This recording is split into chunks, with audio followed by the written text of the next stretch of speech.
很浅天的一个 Sarah 表演 did 赛，你 really, 觉得 really well. 4位 And 解说里面谁 1是 to 最厉害 1的，谁是最不 is 厉害 not 的？给我 beyond 们 my 简单的说一下 expectation. 原因吧。 그 So, 첫 번째 did you 경기랑 watch 두 번째 yesterday's 경기를 쇼매치를 exhibition? 진행하셨잖아요. And 네 명의 who do you 해설자분들이 think is the 쇼매치를 best 하셨는데 and 네 who 명 is the 해설진 weakest among 중에서 4 of 제일 our commentators and 강한 why? 해설자랑 제일 약하다고 생각하는 분이 어떤 분인지 혹시 얘기해 주실 수 있을까요? 아 근데 그걸 안 봐가지고 그 결과를 몰라서 일단 그래도 핑크 형이 제일 잘하지 않을까? 못하는 잘 모르겠는데 안 봐가지고. 首先的话，其实表演赛我没有看，所以不知道具体的结果是什么样子的。但我觉得最强的应该就是我们队的 CranKy 选手，然后最差的话，因为没有看比赛就不好评价了。好的，如果有机会的话，可以去看一下那个表演赛的一个录像，还是非常的精彩的。那最后一个问题就是你马上决赛要迎战到的队伍 TL， 他们是从第一天冒泡赛第一轮直接一路杀上来，并且像 Clem 选手他的一个状态非常非常好，马上就要面对他们了，有信心吗？ So, 지금 다음 경기는 팀 are you 리퀴드 feeling 상대로 confident 지금 준비하고 있는데 요즘 팀 리퀴드 versus 팀에서도 Team Liquid, which who 깡깨기로 is the team 한 라운드 한 that's 라운드 올라왔잖아요. winning 클렘 from the 선수가 bottom? 요즘 It is really a 플레이하는 dark 폼도 horse 좋고 team. 하는데 They 지금 keep winning. They 결승 kept 임하면서 그거 같은 a 한마디 terrifying winning streak. 클레어 선수 너무 잘해가지고 그냥 재밌을 것 같은데 저희 팀의 동원이 형이 클레어 선수 2대0으로 이겼었거든. 그래서 믿고 열심히 하겠습니다. 就是Clem 选手的话是非常的强，想必接下来的决赛应该是很精彩的。但是我们队的Ryung选手的话，之前是有2-0赢过Clem 的，所以我相信我的队友会打好。 好的，也是非常的 Yeah, 有 we 信 saw 心， that 我们也是 Clem 期 is 待你 very 们双方给我们 strong, 呈现一场 but 非常 we 非常 have 精彩的 we 总 have 决赛。 beaten them 那也是 before, 感谢 so I 马如选 think 手接受到我们的采访，好 we 好 have 准备比赛 confidence 吧。 and we believe that 일단 the 인터뷰 finals will be 임해주셔서 really, really good to 감사하시고 watch. 멋진 경기 준비해 주셨으면 좋겠습니다. 아, 감사합니다. 감사합니다. Okay, that's all for the interview. Thank you. 好的，我们的大战一触即发，把画面交给我们最专业的解说席。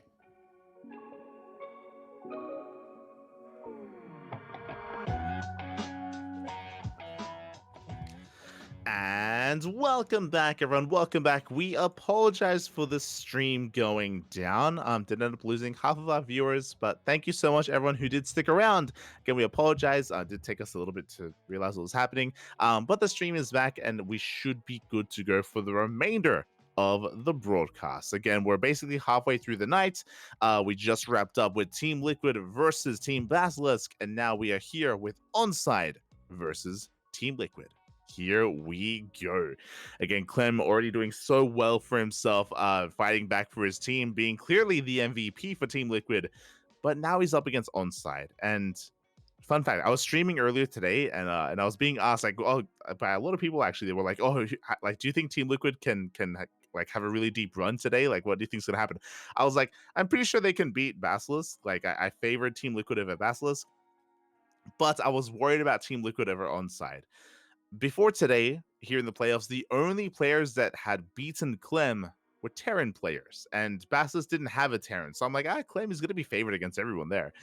His weakest matchup is TVT, and ONSYDE have two. They have Maru and Ryung. Two big TVT snipers. Like, even Ryung actually defeated Clem recently in WTL as well, and he does pose a threat. Like, these TVT matchups are something that Clem has been struggling a little bit with, and it is what he has to really show up. What I will say, though, when it comes to the TVT matchup, Clem isn't on his own. He did have to carry hard against Basilisk. That is true. Clem had to carry. But here, I think against ONSYDE, this is where Cure can thrive. This is where Cure can really step up as, in a way, kind of like the right-hand man of Clem in Team Liquid. And I do think that Cure does have really good TVT, arguably better TVT than Maru, unironically. Like, Cure, his Terran versus Terran is terrifying. So I do think that he can come in really strong to help deal with players of the likes of Maru and Ryung. And when it comes to Zerg, when it comes to Solar, I think Clem is favored there. I think Clem, he wants the Zerg player. When it comes to the Terrans, that's where Kier has to step in. So we'll see. We'll see how the dynamic works. We'll see which players get fielded first here by ONSYDE and Team Liquid. Like, who's going to be fielded first? I feel like this is going to be a really big part of how this Team League match is going to work. And of course, I cannot gloss over Elazer. Elazer is a part of this too. And I know that we were having some fun, and Mana was having fun with the winners interview yesterday.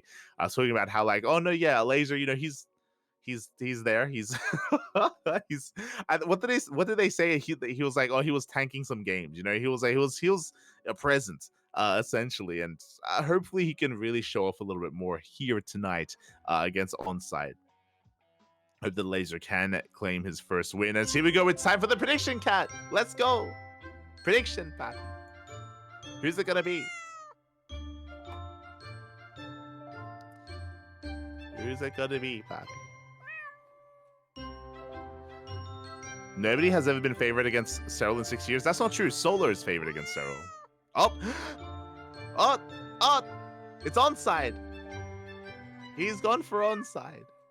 Let's go. All right, who do we have? We have the prediction cats. We have XY, Crank, and Xiaose going for ONSYDE. Everyone else for Team Liquid. Everyone else on that Team Liquid hype train. Let's go.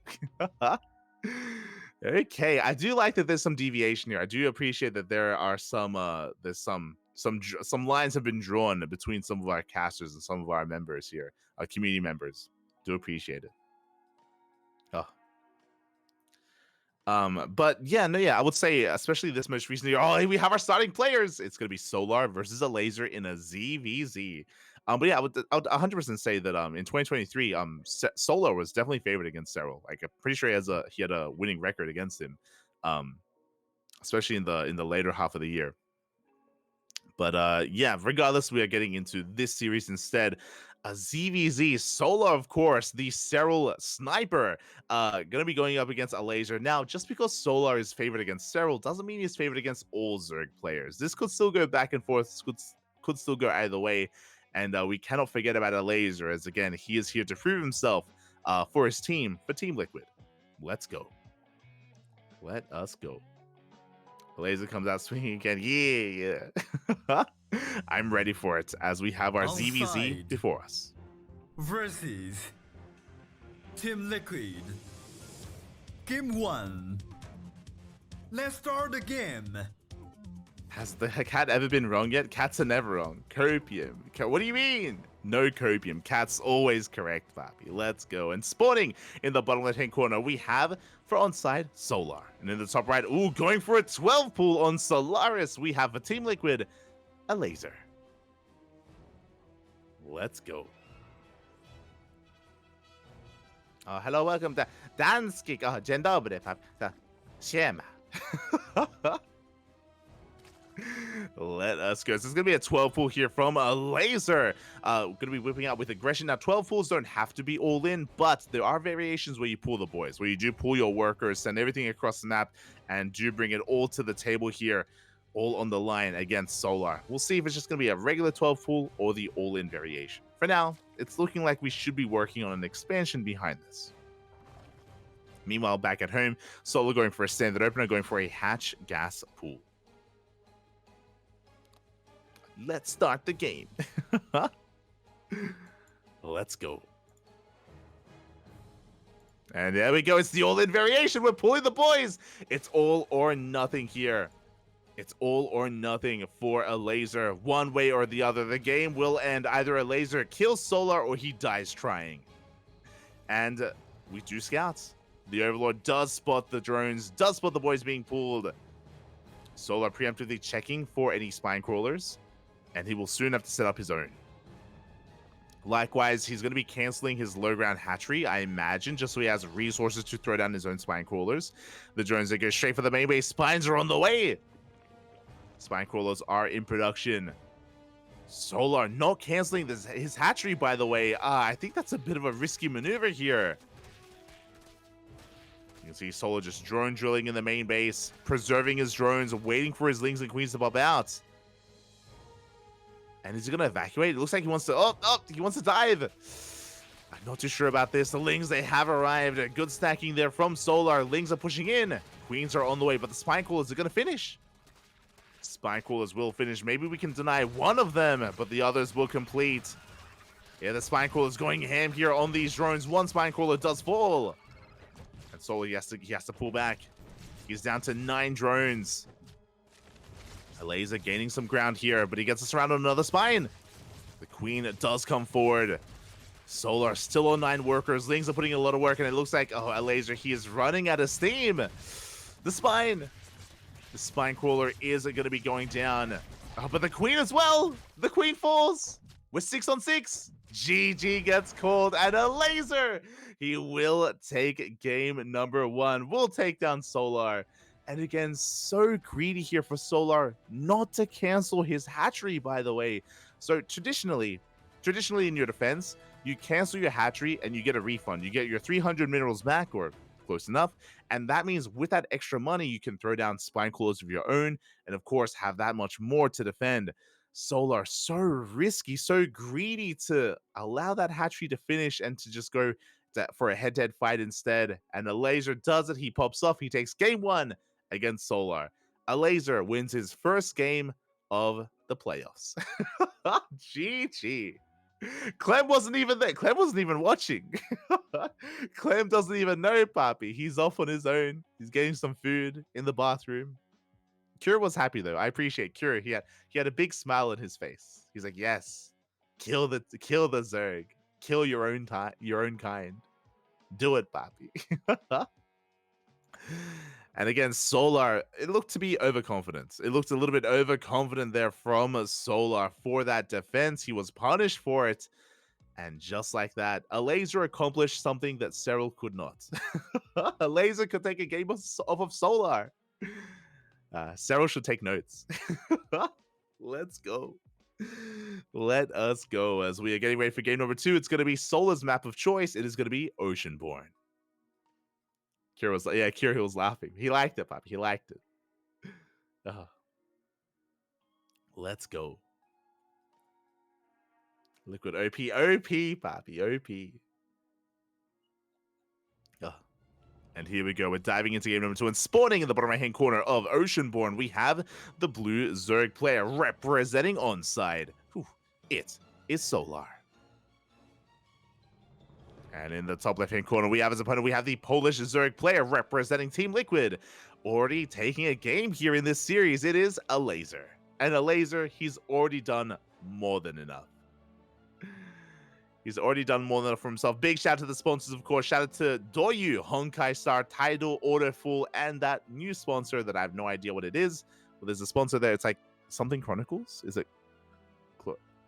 Can you read that, Kura? Can you? It's like Aurora, Adori. I don't. Isn't it like Adora Cruise or something? Adora Cruise? Yo, are we winning a cruise if we win? Let's go. So we may have lost Rio de Janeiro as a sponsor from the summer season, but we have earned ourselves a cruise. And that is we're the real champions at this point. Let's go. WTL champions, they get a cruise confirmed. We'll see. We shall see, as we do have Elazer going for a standard opener. It's going to be a hatch gas pool from our red Zerg player. Meanwhile, Solar sipping on his coffee, getting into his own hatch gas pool as well. And I don't know if you saw the player cams with Solar. He is definitely taking this seriously. He is upset about what just happened in game 1. He does not like it, and he is looking to fight back hard.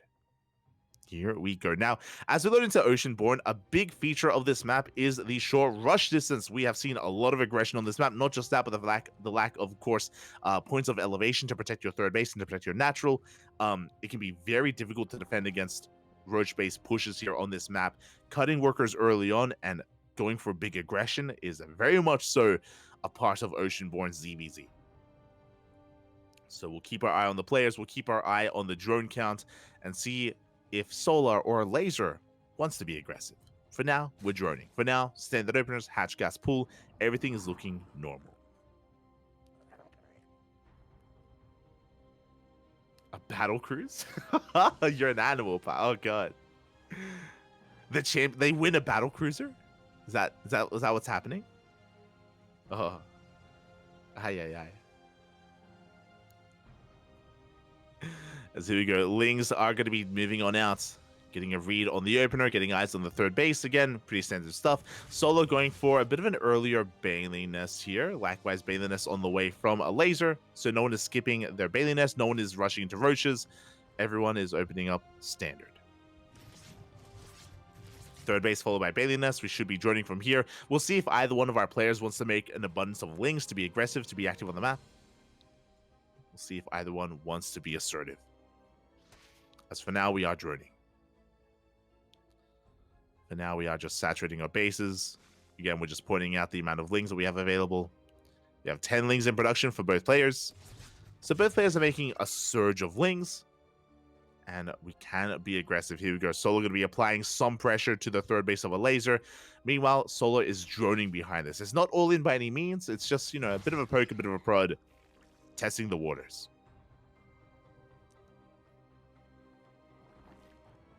Testing the waters here. As Elazer is going to be forcing this back. Bailings, they have arrived. We're diving on top of the Queens. But we have defensive Bailings, and Elazer will zone Solar away. Behind this, Solar has already started up his Roach Warren. Roach Warren has begun. We are droning. Likewise, Roach Warren not too far behind for Elazer either.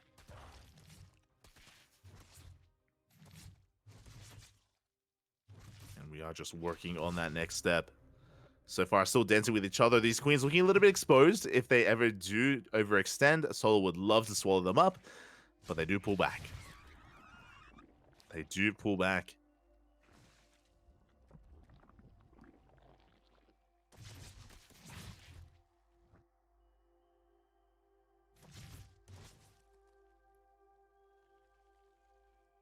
And from here, it looks like things will be settling down.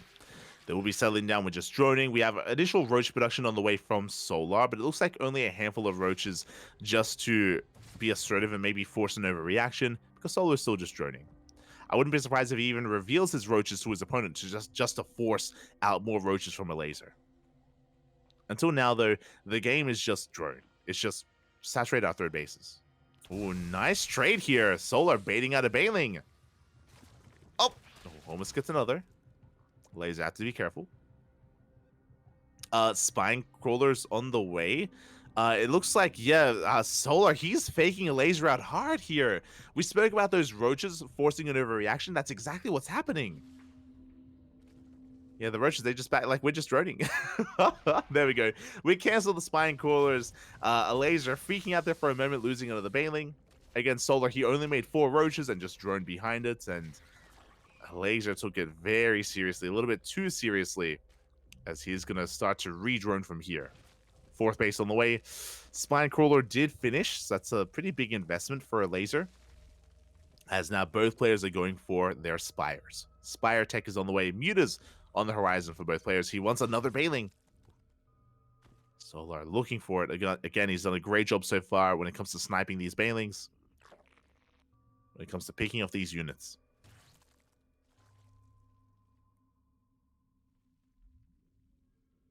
So we have a notice here diving into the main.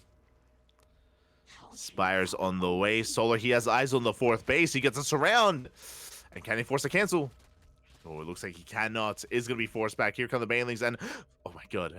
Elazer does pull back in time. Avoids those Bailings. Roaches are amassing. Overseer comes in. And the Spire of Elazer has been scouted. Solar knows. Solar is aware. And he forces a cancel. It was off screen, but he does force a cancel on that hatchery. Big pick off there from Solar. Does delay the third. Meanwhile, Solar, he's aware of the mutas and he's getting into his own. And so far, unscouted. Now, what's scary here is it looks like Elazer is only making a handful of mutas just because he knows he got scouted. Meanwhile, Solar is committed. Ah, the supply block. Oh, we're good. The supply block there from Elazer. 4 Overlords on the way. Oh, a little bit brutal there. Again, we need to produce the army. We need to move out, as we are backing off, and the mutas have been revealed. Mutas, they have been revealed. The Overlords are being shut down, and Elazer cannot do anything about it. He's down in the muta count because of the supply block, and he has to recover. And we may end up in muta versus muta. Elazer's working on +1 air attack. So he will have the better upgrades. Meanwhile, Solo working on +1 air defense. He's going to be working on that instead. Getting so many overlords. Elazer heavily supply blocked.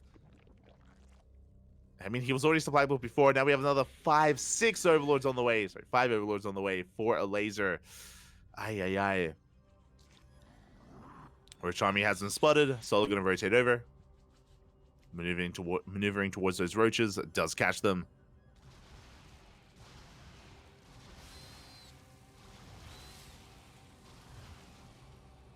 Does catch them in the end. Lings at the same time catching Elazer off guard. Elazer is being pulled apart. We have Lings hitting the 4th base for a second time. Roaches getting caught out from Solar. He does have to be very careful with how he maneuvers. Gets 2 worker kills, then backs off.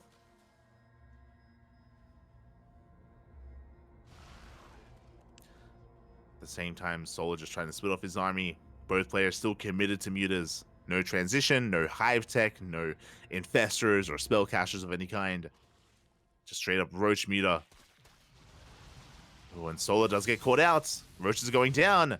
Solar going for a Ling counterattack at the same time. The Roach is going to be denying this 5th base. And Lings are being dealt with. Solar pushing this back with a muta lead, actually. He's up in those mutas. He wants to fight. Oh, does catch the army. And we are going to be committing. Again, the upgrade timing here. +1 air attack. Not done here for Elazer. And Solar, he will take a fight. Looking to snowball out of control. He shuts down the mutas. Solar, he's got 10 more mutas than his opponent, plus the upgrade as well. Looks like +1 air attack is finished for Elazer. It has finished, but again, Solar can take a fight. The mutas, they will help. Sorry, the queens help. They help support those mutas. At the same time, a big Roach counterattack here at the 4th base of Solar. And Solar, can he stop it? Drones are going down. Solar, his ground army is struggling. The picture-in-picture, his 4th base is falling. 11 drones go down. Solar, he may be winning here in the muta versus muta, but he has lost his 4th base. Elazer, he takes a worker lead. Has been losing all these mutas, unfortunately, but we're getting into Corruptor production instead. Is that going to be enough? Corruptors are on the way. Lings are floating across the map as well. And we have so many mutas here for Solar. Even though he has lost his economy, he may just have too much of an army. The mutas were snowballing out of control. GG gets called at too many mutas, and Solar will take game number 2. GG. Solar may be a little bit disappointed with his performance here. Did take down Elazer, but he was favored. He was favored coming into this. We were expecting a 2-0, but Elazer, he fought back, and that means they knock each other out. GG. Elazer and Solar, they knock each other out, and that means both teams will be fielding their Terran players. But which Terran is the question? Which Terran? ONSYDE have Ryung and Maru. Meanwhile, Team Liquid have Cure and Clem. Regardless, the TVTs are upon us. Nothing but Terran versus Terran here for the next couple of matches until the potential revive, and even then, there's no confirmation that we do revive Solar. Oh boy. So welcome to WTL TVT edition. Bienvenidos, papi, bienvenidos. Oh, and who gets sent out first? That is the question. That is the question. Again, I do believe that Ryung is a TVT sniper. He can take down someone like Clem or Cure. It's very possible that they want to save Clem, especially after like a brutal run. They may just want him to rest. So Cure would be sent out. I am of the opinion though that Cure has better TVT than Clem. So do we want to send out Cure now, or do we want to save Cure for Maru? Questions. Definitely, there's a lot to consider. There's a lot to consider here when it comes to how and when we want to use Cure and Clem, and who we want to save for Maru as well. As Clem is still missing. Remember, Clem wasn't there when Elazer won, and he's not there when Elazer lost. Like, Clem, he's gone, Papi. He's in bed right now. He's having a power nap. He's getting some food. And I think this does confirm that Cure is going to be sent out first. I think after, especially after what just happened against Team Basilisk, I think they want Clem to rest, which would make sense. You can see Cure, he's getting his gamer earphones in. He's getting ready. Getting ready for his next match. We'll see. We'll see if he is sent out or if Clem comes out of left field. Regardless, Elazer did very well for himself. Elazer going 1-1 against Solar. He did his job. Elazer, he did his job. He won his first game of the playoffs. And what a game as well to bring Solar down. And with that, again, I'm pretty sure it's going to be Cure for Team Liquid, but who gets sent out for ONSYDE? Do we save Maru or do we send him out here and now? What's the map going to be? Hold on. I think that's pretty important. The map is going to be Equilibrium. Ooh, interesting.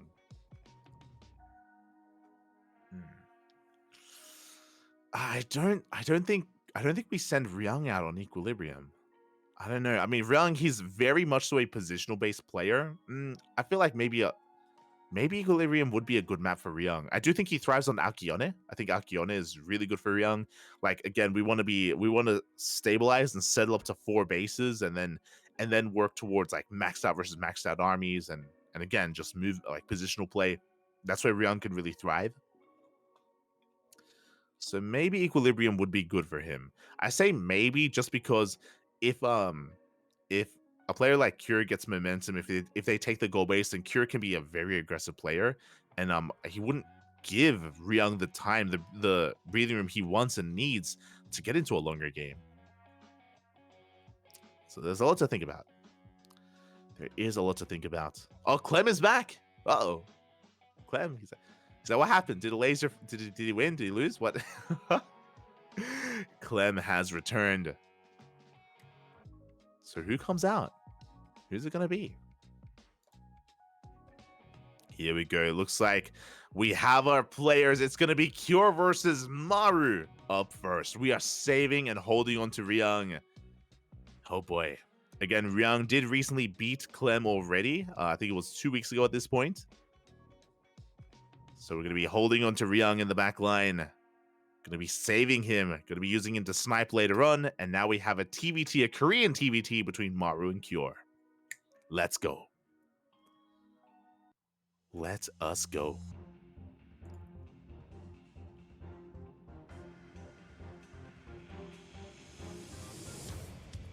ONSYDE versus Team Liquid.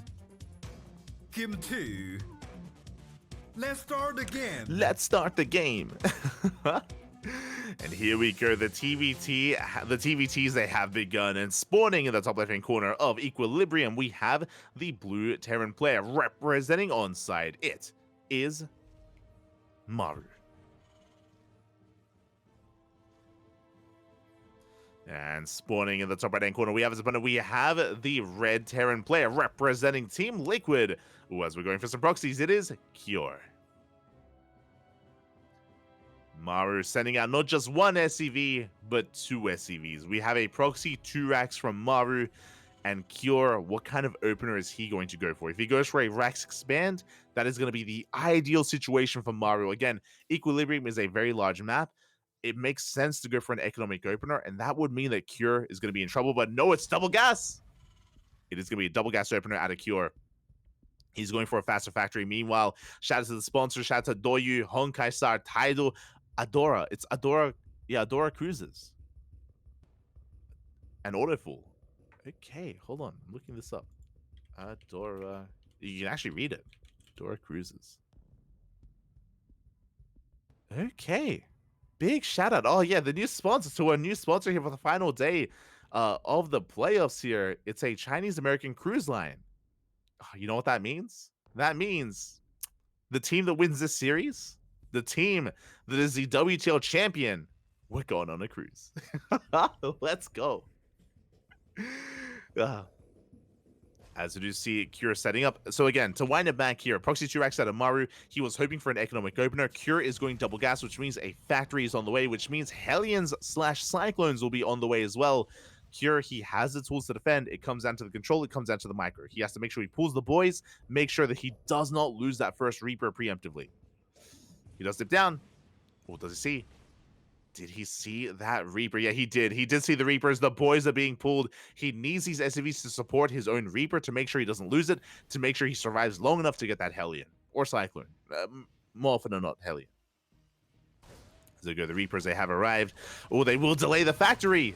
Big pick off there. Oh, the KDA charge. KDA charge does expose that SCV, that Reaper, sorry, for a moment. Factory will finish. It was delayed. There it is. Cyclone is on the way. And Cure, he is holding. He is holding. Again, he starts to hold on to his Reapers. We're going for the dive. Maru, he will get one. Trading 1 for 1 there. 1 Reaper for 1 Reaper. SCVs are going down there. That's going to be 4 dead workers. The Reaper does fall. This is getting out of hand. 5 workers in total. Cyclone still on the way, but it was delayed. And we lose another Marine. Maru popping off here. Maru takes a worker lead, and he's transitioning. Meanwhile, Cure has held, but he lost a little bit too much. Both players are expanding. With this Cyclone, Cure, his main base is safe. But again, he is down in those workers. So Maru, he has done enough to give himself a slight lead. He's not ending the game, but he is slightly ahead. Now, even though he's slightly ahead in workers, technically Cure is ahead when it comes to factory production and the Cyclones. There we go. Second Cyclone is on the way. He is in production. The Reapers, they dive back in as the Cyclone is busy, as it's distracted. One more SCV goes down. Very nice pickup. SCV does fall. Do try to get a lock on. We get another Reaper. But the third Reaper slips and we get another SCV. This is becoming too much. It's becoming far too much at this point. Maru popping off, killing another 3 workers. Workers that we cannot afford to lose. And now Maru has a 5-worker lead. He's up by 5 SCVs. Behind this reactored Cyclone production, Medevac is on the way. Maru, he's going to keep the pressure on, keep the aggression up. He will soon be moving out. Likewise, Cure also getting into Medevacs and Cyclones. I believe Cure has the Cyclone lead, slightly. I believe. But we'll see. Okay, it's 2 and 2. 2 Cyclones from Cure against 2 Cyclones of Maru. It's going to come down to the control. As Maru, he does come in and he delays. Oh my god. Maru dropping here on that add-on, delaying the add-on swap. You don't see that too often at all, actually. I think that's the first time I've seen that. He's an animal. He even turned that Tech Lab blue for a moment. Oh my god. Took it for himself. And here we go. Maru is going to be pushing. A bit of an overextension. Maru almost losing one of those Cyclones. Oh, rough start. Rough start for Maru. Bit of miscontrol initially. Boys are being pulled to help support. To help tank some of those lock-ons, and they do. Lock-ons, they are tanked. So far, the juggling looking good, and Cure, he gets completely shut down, loses the Cyclones, loses the Medevac as well, and Maru is snowballing out of control. Again, the SCVs did beautifully there for Maru. They tanked so many of those Cyclone shots, and the juggling was on point as well. Maru taking a massive lead. He was already ahead in workers, he was already ahead in economy, and now he's far ahead in army as well. Maru looking dominant here, and Cure is behind. He's not out of this, but he does have to come back. He does have to try to claw his way back into this, whether it's by getting economic damage done, whether it's building up a tank count and turtling up. But Maru, he's not slowing down, he's pushing. Maru is pushing right through the center. We have 8 Cyclones. We have our Ravens for auto turrets. We have the Medevac to juggle. And it's just a numbers game at this point. Like, Curie's gonna have to pull the boys, and even if he does, it's no sure thing. Here we go. The army has been spotted. We do dive. Auto turrets are thrown down for both players. And Maru, he is looking to break through. So far, the juggling, though. Oh my god. Lock-ons here from Cure. He does barely break through that defensive line. He cleans up the Cyclones at a cost. Maru does lose the Cyclone army, but he killed both of those Ravens, and he keeps his own alive. So there's a bit of a trade here, a bit of a give and take.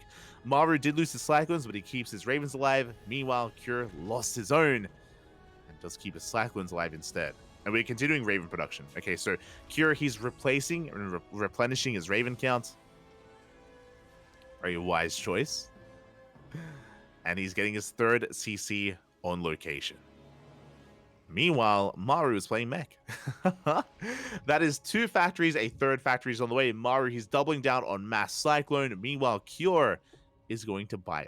He's going into Bio tank instead, eventually. We're still producing Cyclones in the early game, but we have Stim on the way, 2 more Raxes as well. Cyclone's looking to push in, but Cure, he has the concave. Cure, he has the better positioning here. His 3rd base is up and running. So is Maru's. Scan does reveal the mech. Cure, he sees the mass factory. He knows. He now is aware of the mech style from Maru. Maru looking for a way in. So let's go for the scan. It's going to chip away at the base, but no real damage. Cure coming in with those auto towers. Big lock-ons. Up. Gets a Raven. Gets 2 Ravens as well. Big pickoffs there from Cure. A good trade, but is he going to be overwhelmed, though? There's still so many Cyclones. Cure, he's down to 3. He's down to 3 Cyclones, and Maru, he is reinforcing. He wants to snowball out of control. He wants to break Cure here and now.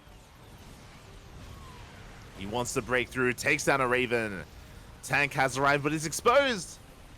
We're trying to dive on top of the tank, get some big tank volleys off, but it looks like there are just too many Cyclones. Maru, he has broken the 3rd base. He has broken the army as well. Cure being forced all the way back to the natural. Boys are being pulled, but it may just be too much. 14 dead SCVs. Ay, ay, ay. And we're not done. Did I say 14? I meant to say 20. 22 SCVs go down, and we may be losing some Cyclones, but again, Maru, he's producing 4 Cyclones at a time. 2 more factories on the way. The Mass Cyclone getting out of control. Auto turret was thrown down. Another as well here on the front lines. Boys are being pulled just to survive. Cure, he's treading water. He's trying to keep his head above water, but it's not enough. Losing 26 workers, and Maru, he's still just amassing his Cyclone army. The Ravens did trade. I believe Maru still has 1 Raven left alive. Behind this is getting into Viking production. Tanks, +1 vehicle weapons.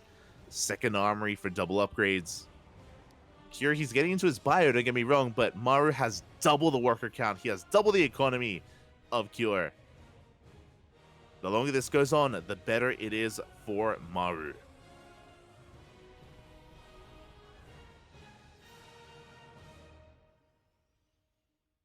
And where do we go from here? Oh, the medevacs! As the medevacs are caught out for a moment. We'll say the nice pick off. We do get 1 of those Cyclones. Again, Maru's army can be more efficient. The gold base is being taken as well. It isn't just Maru with 80 workers. It's 80 workers plus the gold.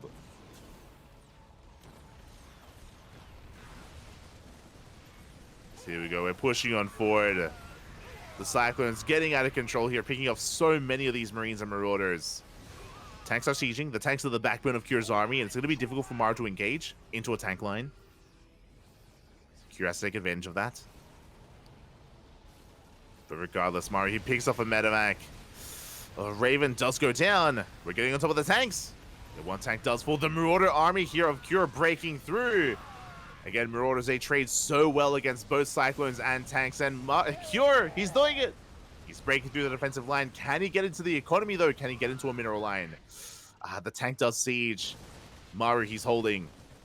Maru, he holds onto his natural. We have a couple of Marines and Marauders left. Oh, we are overstimmed. We are overstimmed. Medevacs are still on the way. Tank's going to be popping off. Oh, the Hellbats are going down. Boys, they were pulled for a moment. Again, Cure, he is bouncing back. He's pretty all in, though. He's very committed. He cannot allow Maru to build up that tank count. It's going to be tank lib out of Maru.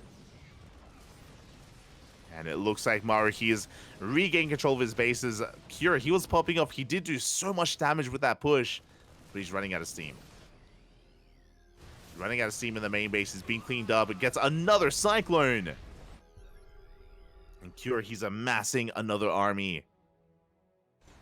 he is aware of the golds, but again, because he's so all in, he's going straight for the kill. He's going straight for the throat. Gets one tank. Gets one, but the boys are being pulled in. We're running out of Marines. We're running out of Marauders. It looks like Maru, he has too much. He breaks the army here of Cure, cleans everything up. It did cost Maru 17 SCVs, but he can afford to lose those SCVs. Cure going for another stim. Again, these 1-1, this 1-1 bio army trading so well against the Cyclones, but it's still not enough. Again, now with tanks supporting this army, Maru is pushing out. He is pushing out across the map. Again, Cure trading so well. Good target firing out of Cure. He does get 2 more tanks. Very efficient trades here from our Red Terran. But he's still down in the economy. He still has to overcome that. He has to overcome the fact that Maru has a gold. If it wasn't for the gold base, I mean, Cure, he may have bounced back. As Maru, he's just sending everything across the map. Not slowing down. Not allowing Cure to breathe here. The Liberator is going to be shut down. Tank's going to be going off. Good target firing once again. The Marauders, they get another tank. Do get another tank.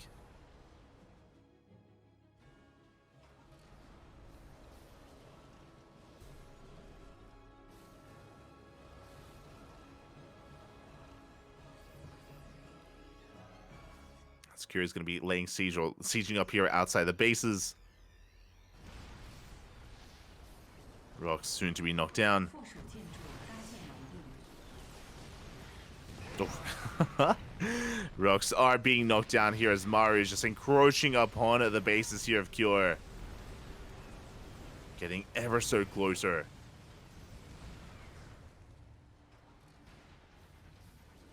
He is waddling in. That's at the same time Cure just trying to move out with a counter drop. Bold move out of Cure. I don't think we can afford that. He's going for it though. It's Maru. He's just leapfrogging forward, getting within range of the CC. He's got plenty of Hellbats here to support. Cure going for a counterattack. Oh, but we have a lot of Vikings. Yeah, we're shelling away at that orbital. Tanks getting ever so closer. Cure getting ready for potentially a surround or just catching reinforcements. Tank does fall. We do catch a couple of tanks. Just one. A good setup here from Cure. He could try to go for the surround. The boys are being pulled. And he wants to collapse on this tank line. The tanks are all going to be cleaned up. A big trade here for Cure. A big cleanup. But there's still another army. Again, because Cure... purely because of the economy. The economy here of Maru, he's on 81 workers. He can sustain these losses. Maru, he just lost 5 tanks, but it doesn't matter. He has another 5. He has another 6. Even if Cure is fighting better, even if he's taking better fights and better trades, does not matter. Does not matter in the end. As another tank is going to be going down. Cure getting a really good concave, though. He's pushing in. Oh, my God. He's taking so many tank shots to the face, though. Oh, my God. That was brutal. And the Vikings land. The army gets cleaned up. And then Maru has finally done it. He has broken the army of Cure. That was it. He was so committed with that.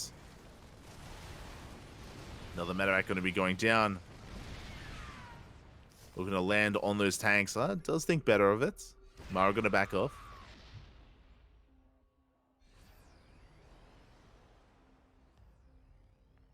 Does pull back in the end. Maru smiling for a moment. And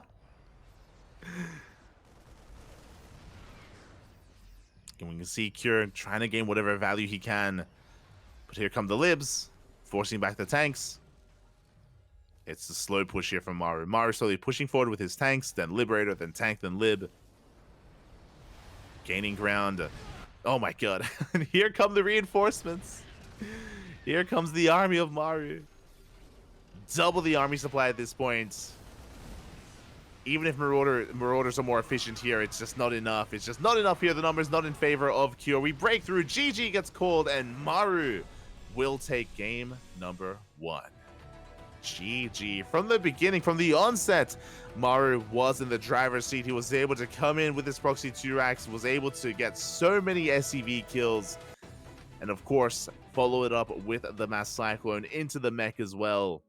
Cure just had a really rough opener. Had a really rough start to the game, really rough opener, lost too much, was on the back foot for almost the entirety of that game.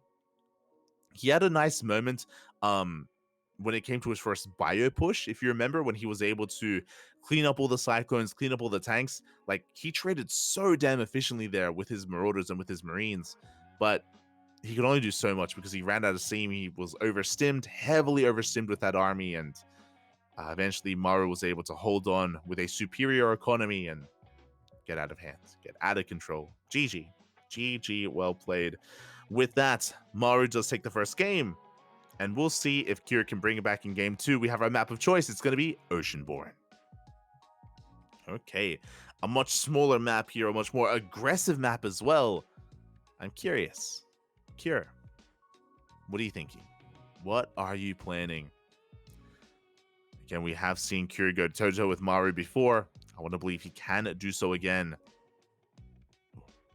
Or will Maru be able to go on a bit of a win streak himself? Again, Maru has been lying in wait this entire time, building himself up. And here we go in the bottom right-hand corner. We have for Team ONSYDE, it is Maru.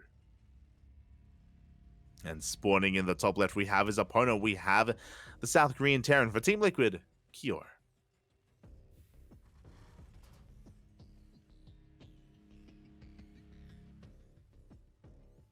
Here we go. And this time, the Raxes are back at home. This time, we do not have a proxy. Thankfully. Thankfully, no proxy this time. The Raxes, for both players, are back at home. And we'll see what kind of openers we go for. Now, again, the rush distance by ground is shorter on Oceanborn, so I'm curious if we go for, double gas openers. Double gas from Cure. We should be seeing double gas out of Maru. He does have a lead in this series. Maru could be tempted to go for an economic opener instead, and it looks like that's what's happening. Maru gonna be greedy here, and I mean, after cheesing in game 1, this makes sense. This does make sense here. It's a good way to play with the series, a good way to play with your opponent. The mind games are real. As Cure is on notice, he's a little bit scarred after that first game. And we'll see if Maru can get away with this. SCV Scout's going to be moving out. Going to be moving out across the map.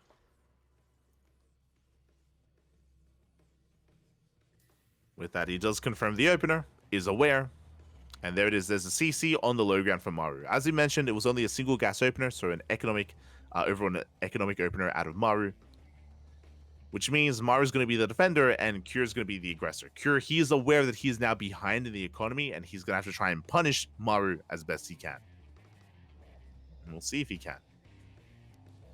Now, we have seen one-base all-ins from Terran players in this position, but that's typically someone like Gumiho, for example, like a very chaotic player. I don't think Cure is really one to do that. He should just be going for a delayed expansion, as the factory is finishing.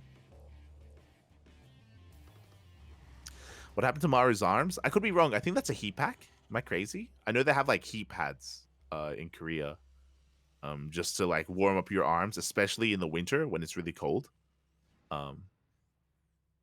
So not a heat pack, but a heat pad. I could be wrong, but I think that's what it is. Just so he can stay toasty in the winter. But that's just my guess. That's my assumption. Here we go as the Reaper does get across the map.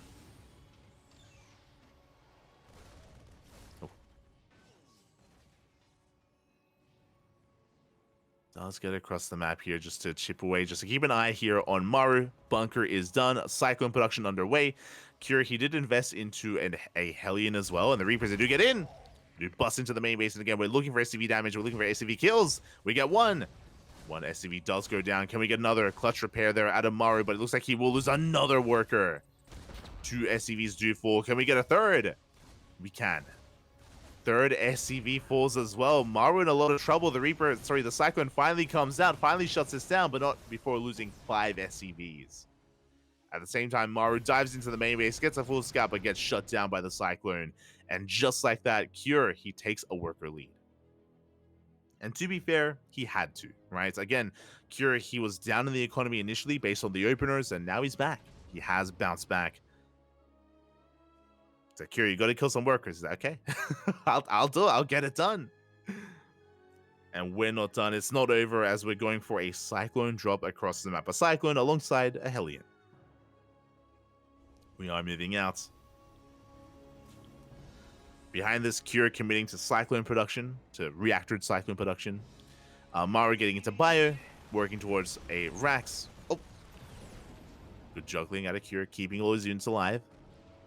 And important to point out that Maru is playing Bio. Last game we played Mech. This time, taking a more Bio outlook. Or Marine Marauder outlook here on this game. And Cure, we've seen this a lot from Cure. Once he gets momentum, once he gets map control, bam! Third CC. Third CC on location for Cure. He's already ahead economically and he's looking to get further ahead. Meanwhile, jumps into the main, takes down the Cyclone, but will lose the medevac. Cure, he does break in. Boys, they have to be pulled. SCVs are going down. Oh my god. Cure, he already killed 5 workers. He gets another 7 SCVs in the main. Ay, ay, ay. Maru, his economy in shambles. Liberator comes into the natural as well. More workers going to be going down. Workers that we cannot afford to lose. Cure with a 10-worker lead, plus the third CC. Maru's going to be committed. Maru, from this point, his eventual push needs to get damage done. The pressure is on.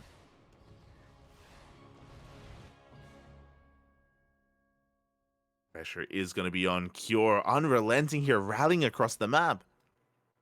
Again, he wants to keep Maru contained.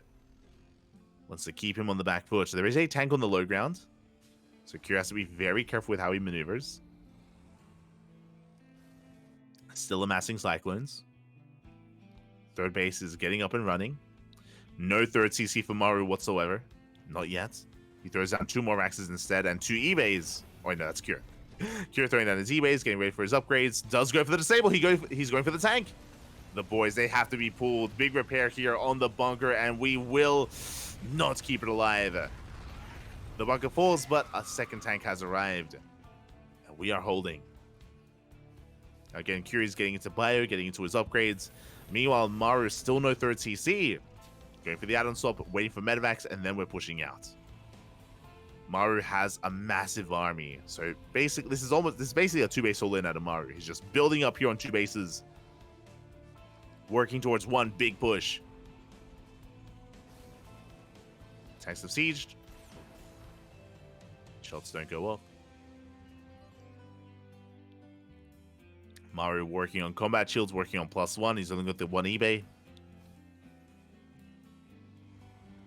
Only has that 1 eBay. As we are trying to push forward here. Good tank shot. On the Cyclones. Maru looking to get an... Oh! Barely doesn't get another shot off.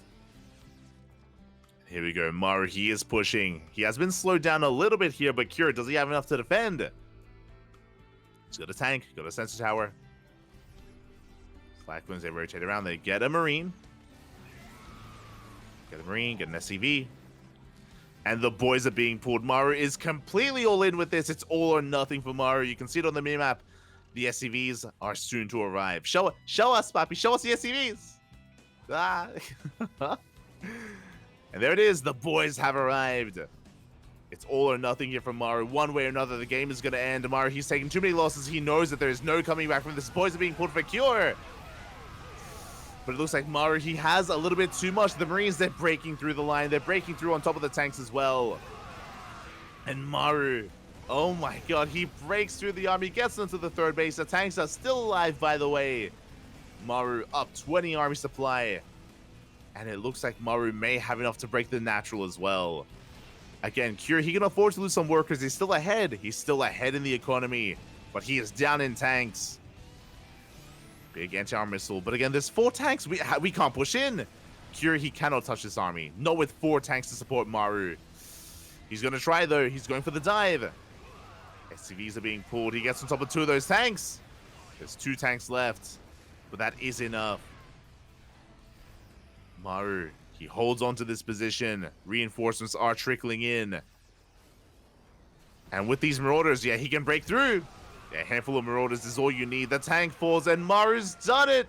Kira was in a commanding position. He was ahead. He was winning. He had this game, but the all-in was too much. Maru, he knew that there was no way to recover. It was all or nothing. GG gets called, and Maru will take game number 2.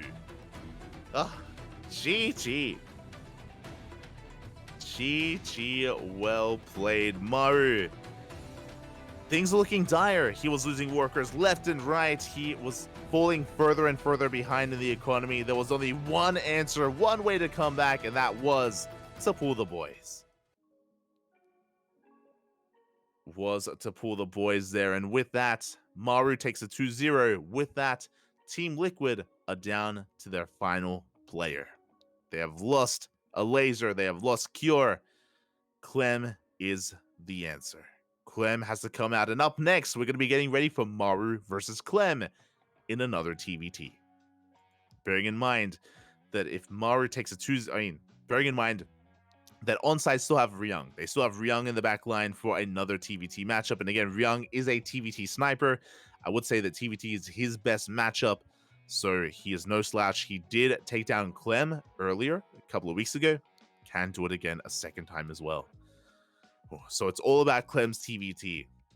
We have to rely on it. We need Clem to pop off. And we'll be back after this break for our next series. See you soon.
And welcome back, everyone. Welcome back to our final player for Team Liquid. Clem has arrived, and he's going to be going up against Maru in a TVT.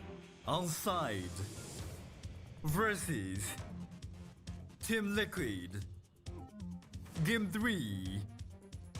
Let's start the game. Let's start the game as we have our Terran versus Terran here. Maru already took down Cure 2-0. Can he be stopped? As spawning in the top right-hand corner of Alkione, we have our Korean Terran for ONSYDE. It is Maru. And in the bottom left-hand corner, we have for Team Liquid, the red Terran player, the final hope. It is Clem. I think I saw 2 SCVs. Yep, 2 SCVs are moving out. Maru going for another proxy 2-racks. It is Maru we're talking about. He has no fear. He has no fear whatsoever. He already made this work against Cure. He already 2-racks Cure to death. And we're on Alkione, a very large map. Clem, he's going to be tempted to go for a Rax expand. Uh-oh. And it looks like he does not. Okay, second gas is being taken. Clem is going for a Rax into factory setup here, so he will have the tools to defend. But as we saw earlier, this is not designed to kill, this is designed to maim. And if Maru kills too many SCVs, then he will get ahead. It's going to be on Clem to minimize his worker losses, to minimize his worker damage. Otherwise, Maru will get out of control. SCV scouts coming in. Big moment here for Clem. He comes in with the SCV. He does come across the proxy 2-racks. He sees, he is aware, he knows. Now, he won't be able to shut this down, but he is now aware of what's happening. Mentally, he can prepare. There it is. Bunker on the high ground. Oh, that's going to be a kill on the SCV. A bit of a slip up there. That was not supposed to happen. But regardless, Bunker is on the way, which means that Clem should be safe and sound. He should not die to this. Overreacting a little bit. He's got a bunker on the right-hand side and a bunker on the left. So one bunker covering each entry point here into the main to make sure that this does not get damage done. Reaper does arrive, but the Reaper arrives as well for Clem. Maru is forced back. And again, with the second bunker, Clem is safe and sound. He can always salvage the bunkers as well once the defense is over. Once he has deflected Maru. When he dips down, he does check to make sure that we're still producing Reapers. Maru is still applying a lot of pressure here on the front lines. Getting some extra hits in. Poking away at that wall. Does pull back. We are still amassing Reapers. Maru working towards his factory behind this. Getting into that factory follow-up. Reaper's going to be dipping in. We don't commit. We do pull back. Do pull back. As we just ignore the bunker, we just go for the dive. We dive into the main base. Marine does get picked off.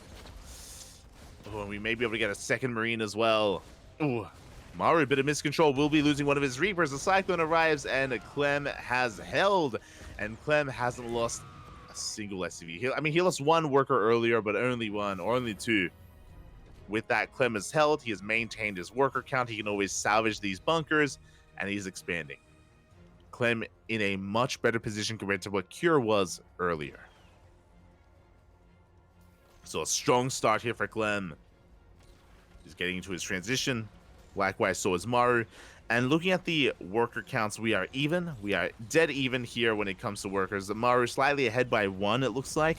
But Clem is ahead in Cyclone production because he did have the faster factory. Oh, did you see that? Are we going for a third CC? We are! Clem, okay. How do we recover? How do we bounce back from this position? Both, oh my, great minds think alike. Clem going straight for a third CC, and so is Maru. Both players rushing into their third bases as quickly as possible. Both players cutting corners, both players being greedy, and both players will ease their way into the mid-game. I was caught a little bit off guard by that. Let's go. I don't know if the observer has realized what's happening, by the way, because we haven't. The observer should have gone to the CCs, and I'm sure we'll get there soon. Regardless, Cyclones are going for a big counterattack. Clem working towards that main.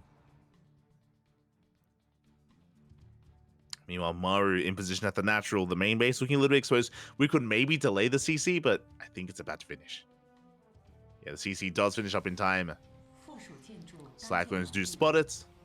Do dip into the main. We get one worker. And we should only get a single worker here as, yeah, the drop is deflected. Ooh, at the same time, looks like a Cyclone, yeah, did wander in. Ay, ay, ay. Cyclone does go down. Good pick off here from Maru. Bit of miscontrol out of Clem. Did just fly too close to the sun. Likewise, Clem is going to be able to outrange the bunker. Going to get quite a lot of damage dealt to it. Oh, it looks like we can focus down. No, the repairs are just barely good enough. Maru will hold. We have tank production underway. Clem, instead of going into tanks, is going into he's going into reactor cyclone production. So mass cyclone out of Clem, bio tank out of Maru. Interference matrix on the way. Reapers, they do get into the mineral line. SCVs are going to be going down. Likewise, Clem dives into the main. Workers are going to be falling for both players. Clem gets 3 SCVs across the map. 4 SCVs across the map. Oh, Clem, he only gets 2. Only 2 workers fall. As we're going to be dropping here on the low ground. Ooh, losing one of those cyclones already. And just like that, Maru takes the worker lead. He's still killing more SCVs. Oh my god. 8 workers in total. Not like this. And suddenly, despite the failed proxy 2 racks, he recovers. Maru has recovered. He does take a worker lead. Both players have their 3rd CCs. We can see Clem, again, being greedy, going for a double eBay. So is Maru. Both players going for their double eBay production.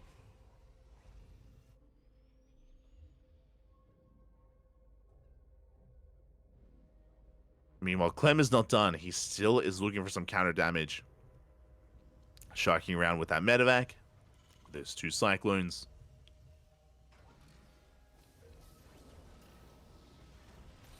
There goes cyclone drop into the mineral line. It does get a kill on that turret. Not too bad.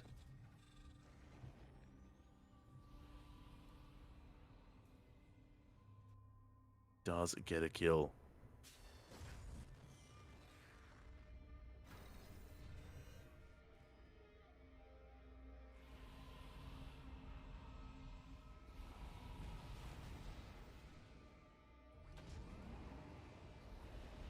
As behind this, here we go. Clem is going to be committing here to his push. He's got a massive amount of cyclones, but the tank does go down. Not a single shot goes off. Do we have enough cyclones? The answer is no. The wall of auto turrets does hold on here to the 3rd base. With that, Maru, he does hold a very efficient fight. Clem really struggling to break through. Now, he does still have a mass cyclone army, don't get me wrong. Did lose his tank. Yeah, there we go. Going for a drop instead. Drop towards that main.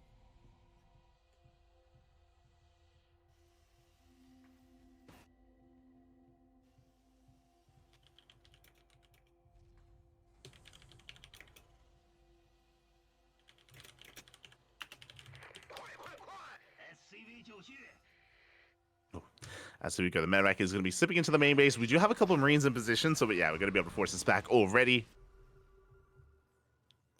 Likewise, Maru going for a double drop into that mineral line as well. 4 SCVs go down. I mean, Clem, he was already behind in the economy, going to be losing even more SCVs. Maru, he just finds a way, dives into the main base. More SCVs going to be going down, 9 in total. Oh, it looks like we will shut down the drop, though.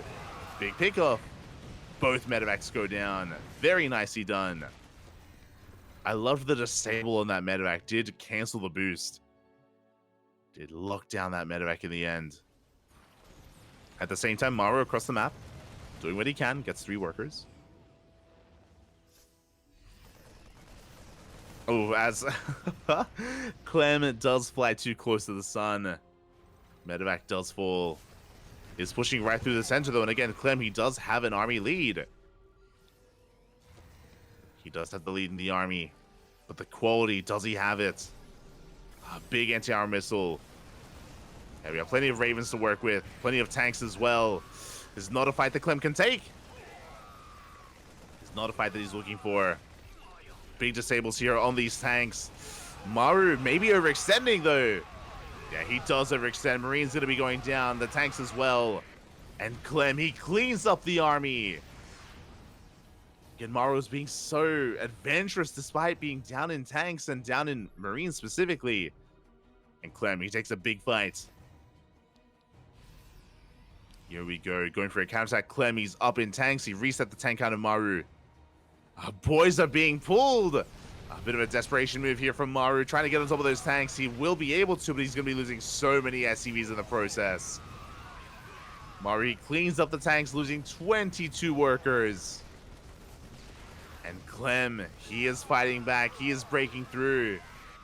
1-1 is done for both players. Clem, without the support of his tanks, he cannot actually break the third base. But Maru, he had to whip everything out to try to hold there.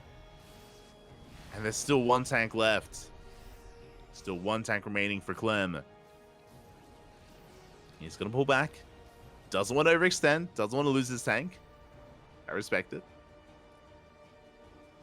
Clem, he will rotate around.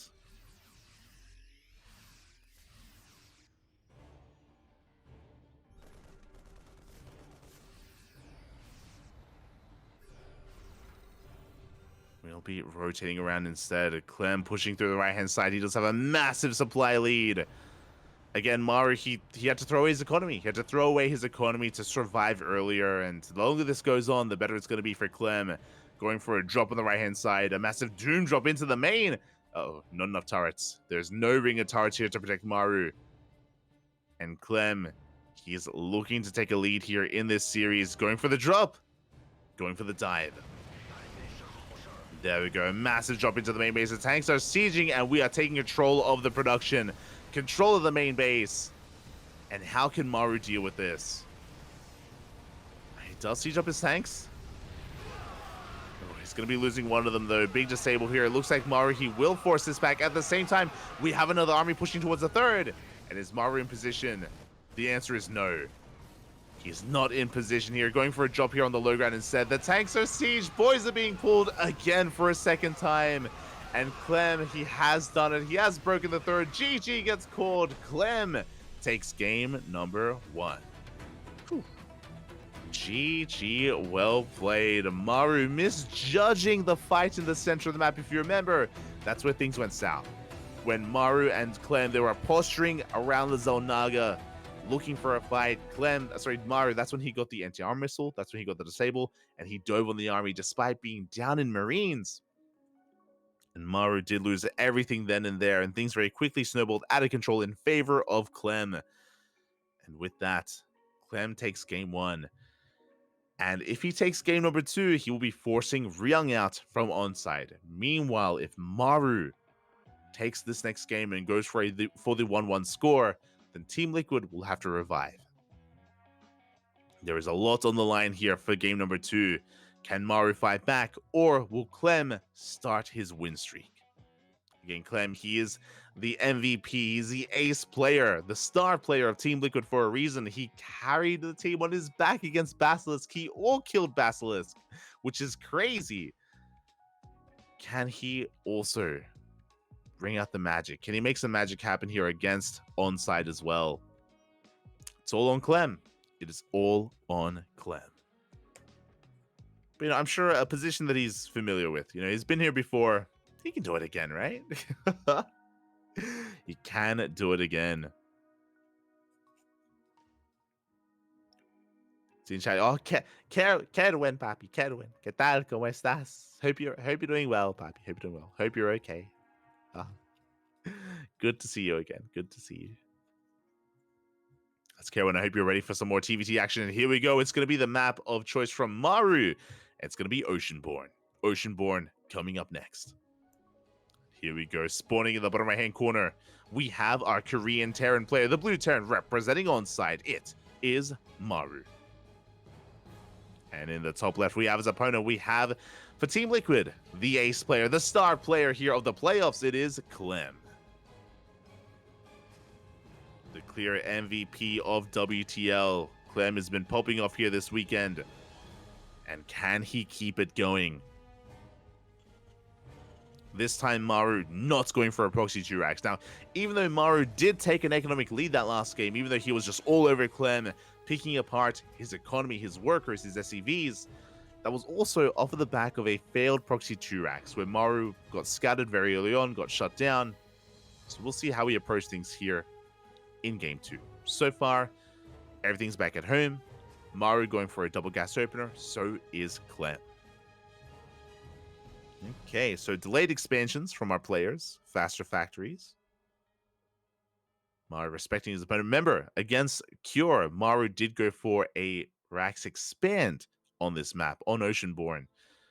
So maybe he was hoping he could kind of like trick Clem into trying to proxy him instead or something along those lines. But last we have mirrored builds, mirrored openers. Everything looking as it should.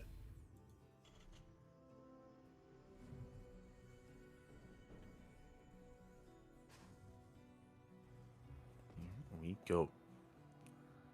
As we do have Clem likewise going to be scouting around his bases as well. Going to be moving across the map with his SCV scout. Meanwhile, Maru also moving out with his Reaper. Both players trying to get a read on each other. I'm loving the movement here from Clem. With this SCV, he's going to be avoiding the Reaper. And which means he will have it here to tank. Meanwhile, Maru out of position. And here we go, Clem going straight for that CC. Going straight for the delay. Yeah, this SCV is going to be going down at the same time. Maru comes in from behind, but oh, we get the first shot off from Clem. There we go. Second Reaper has arrived. A big delay, though, on that CC. So really nice moves here from our Red Terran. Really nice moves from Clem. We're going to be trading an SCV for an SCV, but again, the worker of Maru was more important there, as the base is quite heavily delayed. From here, Clem looking for another angle of attack. Looking for another way in. Reaper's going to be dancing.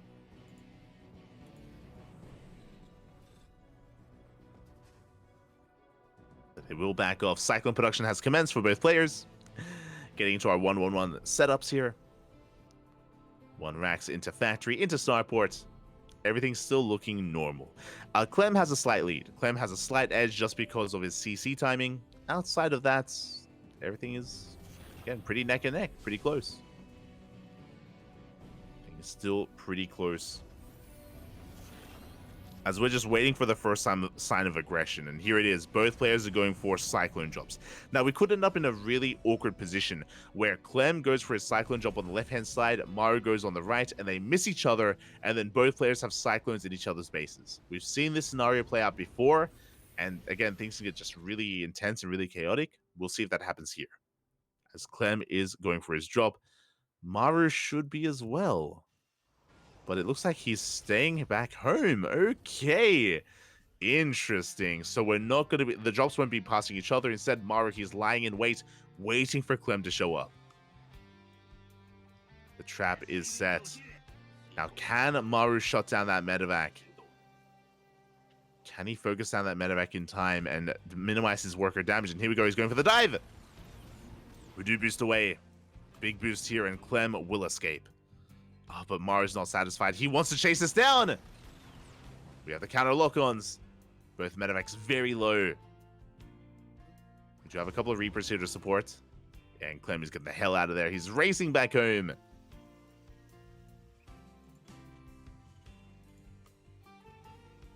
He is going to be racing back home instead.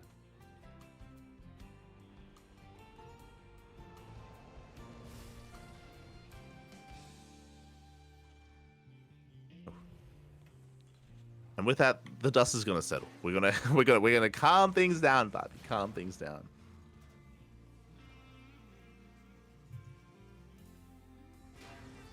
Oh, as it looks like, Cure, is that you? I mean, to be fair, he did this against Cure. Maru is going into mech. We have additional factories on the way. Maru, he made this work against Cure earlier on Equilibrium, and we'll see if he can make it work here against Clem. As we are going into Mass Cyclone. Now, this is not gonna be pure Cyclone. It's Mass Cyclone into eventually tank Hellion Viking in the mid game once we get our 3 bases up and running. But for now, it is just purely Cyclones. And here we go. Clem, he comes in for another drop. We'll get one. We get one SCV before pulling back. Clem amassing his army outside the natural base, and Maru Z in position. Does spot the army. Does reaction time with those Ravens, does pull back. Clem trying to pull Maru apart. He's trying. Scan into the main, reveals the production, reveals, yep, the double factory. Clem knows. Clem is now aware that his opponent has a mass amount of cyclones, and Clem has to retreat. He has to pull back to the safety of his bio, of his tanks. And fighting in the center of the map is exactly what Maru wanted. Disable is researched. As in 5 seconds, it's going to finish up. We will have the interference matrix. We will have disables available for auto turrets. Here we go, pushing in. The auto turrets are thrown down. The mass auto turrets from both players. Ravens will fall, and Clem holds. Clem forces back the army. Had more than enough to defend. A good start here for Clem. Trading pretty evenly. Oh, the medevac does make it out. Both players lost both Ravens. I think Maru lost an extra Cyclone. He is going to try and force his way in. And there we go. Denying mining here at the third base. There is a tank, though. There is a tank in the back line. Do we have a disable? Do we have a disable available? As across the map, we do get 2 Cyclones getting some SCV kills. And Maru is forced to pull away from the mineral line completely. And now we drop into the main. Workers are falling. Clem all over Maru. It is all over him. Tank going to be coming out. 8 SCVs go down. And the medevac survives. Clem, he holds and he attacks. And now he's pushing out. He's going for a big counterattack. The drop's still active behind the mineral line.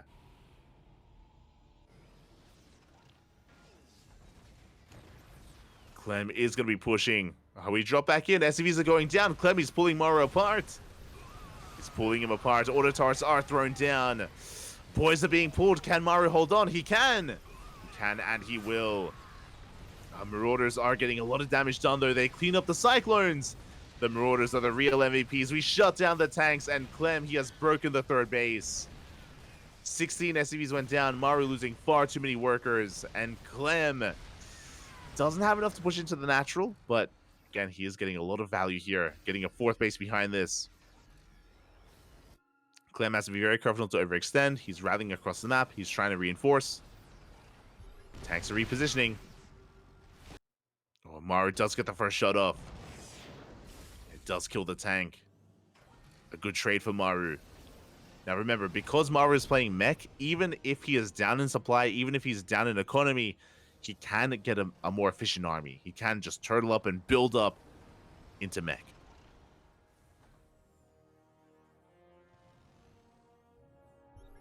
Meanwhile, Clem going to be rotating around.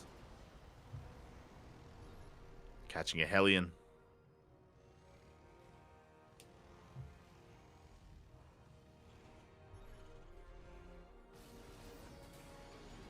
Catch a Hellion. We do have scans just keeping tabs here on Clem's army. Maru doesn't want to get caught out. But again, the longer this goes on, the better it is for Clem. Clem, he's up in workers. He's up in bases. You can see the gap in supply widening.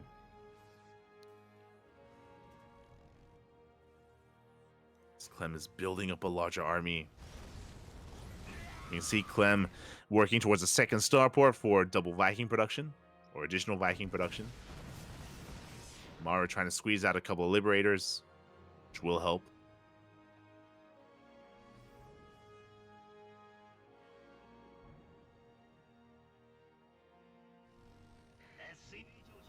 Will help, will support him.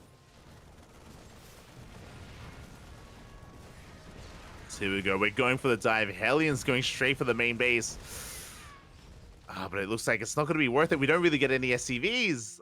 Bit of a risky move here from Maru. It wasn't worth it. At the same time, he goes on the right-hand side, but there's a planetary. Maru going for some Hail Mary plays here with the Hellion run-bys, but it just does not pay off. We shut it all down. The Hellions do fall.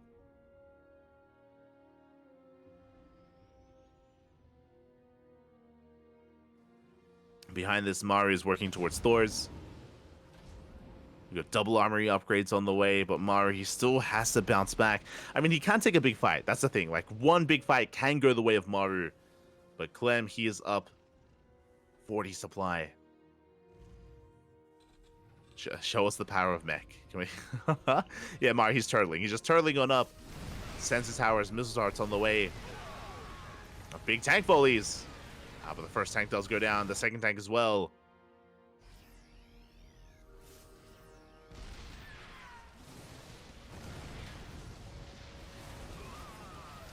We can see Clem going for a massive dive into the natural.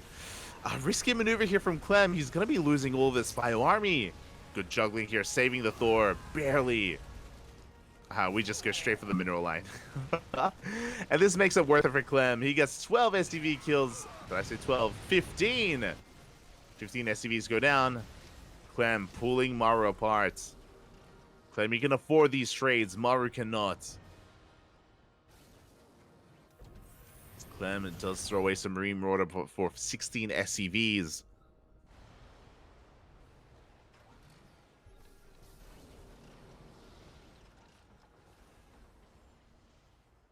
From here, Clem trying to keep up. Sorry, Maru trying to keep up. Clem has remaxed. The tank army moving out. Now again, even if Maru's down in army supply, if he does get the first tank volley off, like, he can come out on top. Can win out a fight here, as he is slowly taking a 4th base. 4th is going to be on the way. Clem has to be very careful with how he engages.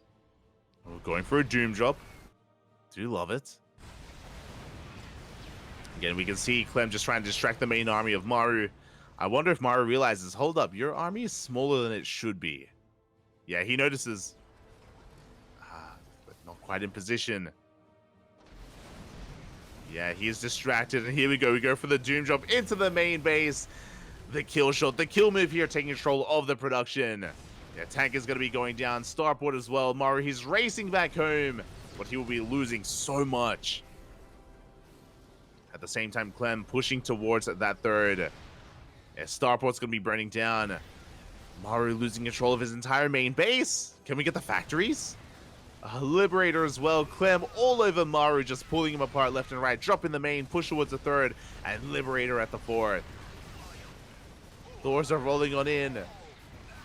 And they will eventually clean this up. But this is a brutal trade for Maru. And at the same time, Clem, he wants the 4th. GG gets called. Maru, he gets pulled apart. And Clem takes the series 2-0. GG. Fighting back here. Maru may have taken down Cure, but Clem takes down Maru. And this means that ONSYDE are down to their last player. Before the revive, Ryung should be coming out. GG, well played. Oh, Papi. Here we go. Clem looking strong here against Maru, but Ryung is a TVT sniper, and Ryung has beaten Clem in the past. Can he do it again, though? Was it a fluke, or can he be that sniper that ONSYDE needs? Again, Ryung, he has a chance here against Clem. Likewise, Clem, I'm sure, wants his revenge. I'm sure he wants his revenge here against Ryung. Can he do it? Can he pull it off? We're here for it. We're going to be going on a short break. When we return, Clem versus Ryung coming up next. See you soon.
ONSYDE versus Team Liquid. Game 4. Let's start the game.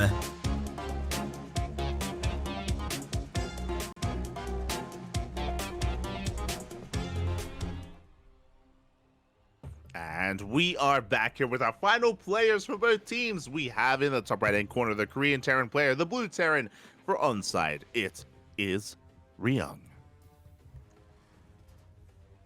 Oh, the POV. And in the bottom left, we have the French Terran player, the red Terran for Team Liquid, the Hope.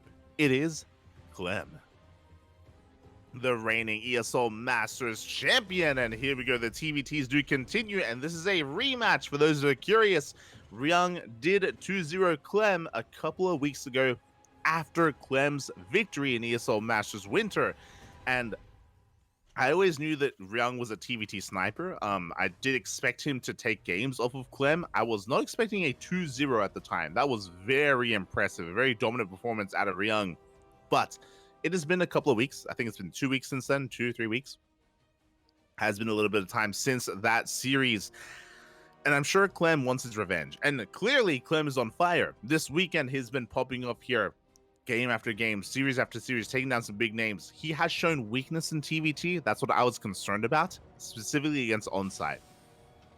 ONSYDE, I do think they have two players that can rely on to bring Clem down.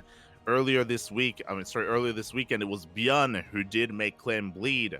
Can Ryung do the same as Byun? We'll see. Or will Clem pop off and force the revive? Here we go, as we are getting into our best of two.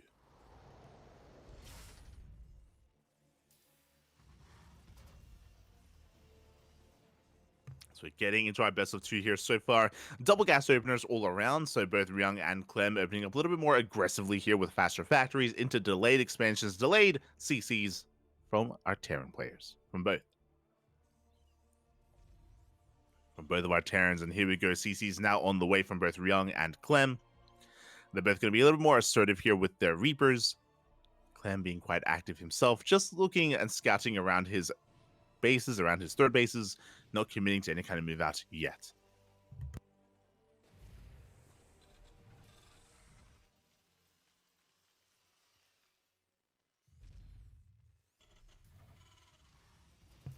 He is not going to be committing, as we do have the starport on the way. So a straight up 1-1-1 opener here from Clem. Likewise, Ryung as well, just a couple seconds behind when it comes to his own build, but overall they are mirroring each other. Overall, we have mirrored builds. Reaper is going to be moving out. Again, a big shout out to Ryung. I want to say that Ryung had a webcam, but I guess something happened to it. Instead we have his phone.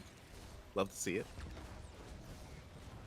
Ooh, as Reapers, they do slip into the main base. We get two SCVs. Good trades here from Clem. He doesn't just get two SCVs, he also gets a full scout of the main base, is fully aware of what is coming his way. And two Reapers for two SCVs. With that, Clem does take a worker lead. Back at home, is getting a CC up and running on location, and Clem has that medevac on the way. Again, these openers have been very common to go for Cyclone drops. We've seen plenty of them already here in these TVTs, and we'll see more of them here, I'm sure, in the coming games. Just a very good way to be assertive and make use of your early game Cyclones, and to really flex your micro as well. With the Cyclone drop, of course, it isn't just the DPS of the Cyclones, but also the micro ability of the medevac.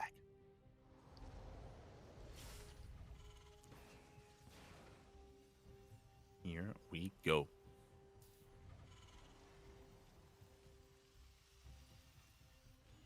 As we do see, our job going to be moving out, just waiting for that second Cyclone to arrive before pushing.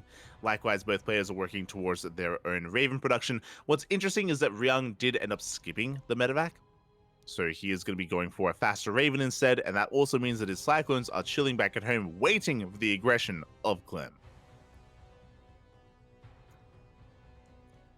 Raven is going to get eyes on this ahead of time. Does support that medevac. Cyclones are repositioning, and we should be able to boost away. Clem, again, holding on to that boost, using it to evacuate. Does manage to escape here, and Ryung does have to pull back with that SCV. Clem going straight for a third CC, so is Ryung. Both players working on their third bases. Again, Hecate is a bit of a wider map and a little bit difficult to be aggressive on just because of all the points of elevation. So we do see Ryung just stabilizing here on 2 bases. Clem threatening a drop into the main or forcing a big overreaction. The fake drop is real. The fake drop does a lot of damage is what I should say. As the Cyclones will be engaging. Oh, Ryung coming out on top though. Yeah, better trade for Ryung. Does shut Clem down. But Clem was also able to deal quite a bit of economic damage with the empty medevac. So a bit of a give and take. Clem having a slightly better economy, Ryung having the slightly better army.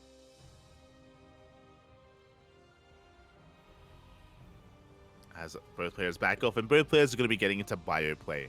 We did see Maru try to flex mech quite a bit. We saw him succeed with mech against Cure. We saw him attempt and fail at mech against Clem. And I'm curious if Ryung is willing to whip that out at some point in this series. For now, in game 1, it's bio tank. No second factory, no third factory, or anything like that. But here we go. We just see Ryung going for the dive into the natural. Auto turrets are thrown down. And Ryung, he's working his way through. The boys, they have to be pulled. Clem down to 2 Cyclones. SCVs are falling. And Ryung, he can try to force the issue here. Oh, can he get a couple more SCVs? He wants them, but he just barely doesn't have enough. Again, given a couple of extra Cyclones, and we would have been able to break through. Regardless, a good amount of counter damage. Good amount of counter damage is dealt. Tank has arrived. Clem is stabilizing on his 2 bases. Meanwhile, Ryung is soon looking to expand.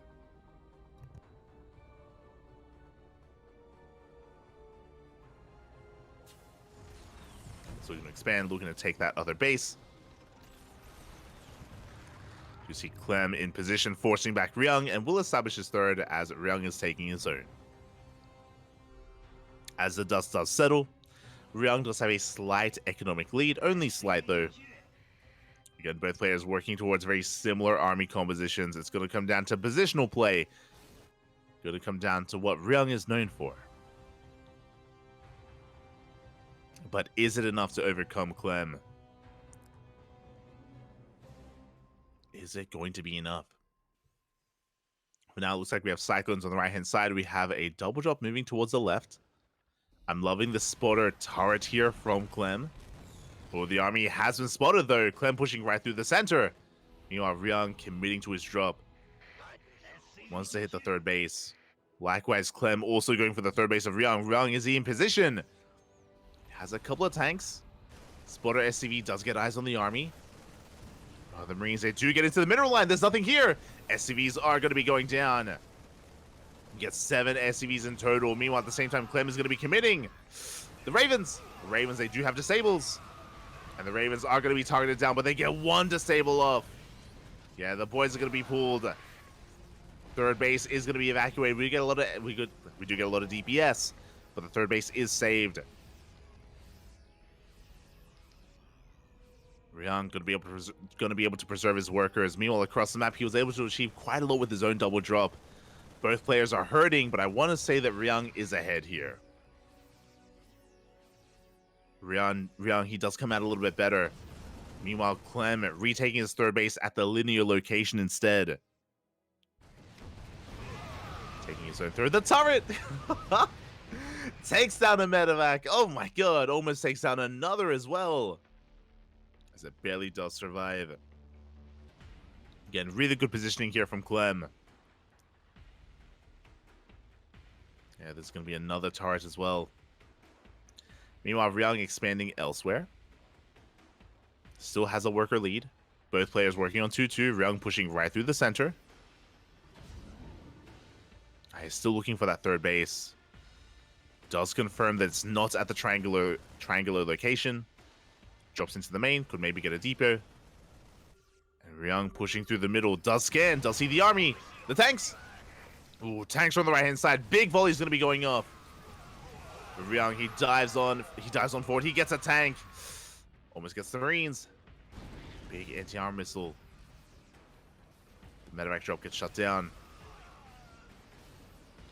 We just see Ryung once again trying to wedge his way into that base, into the natural, but there's another tank in position. Ryung, he cannot break through.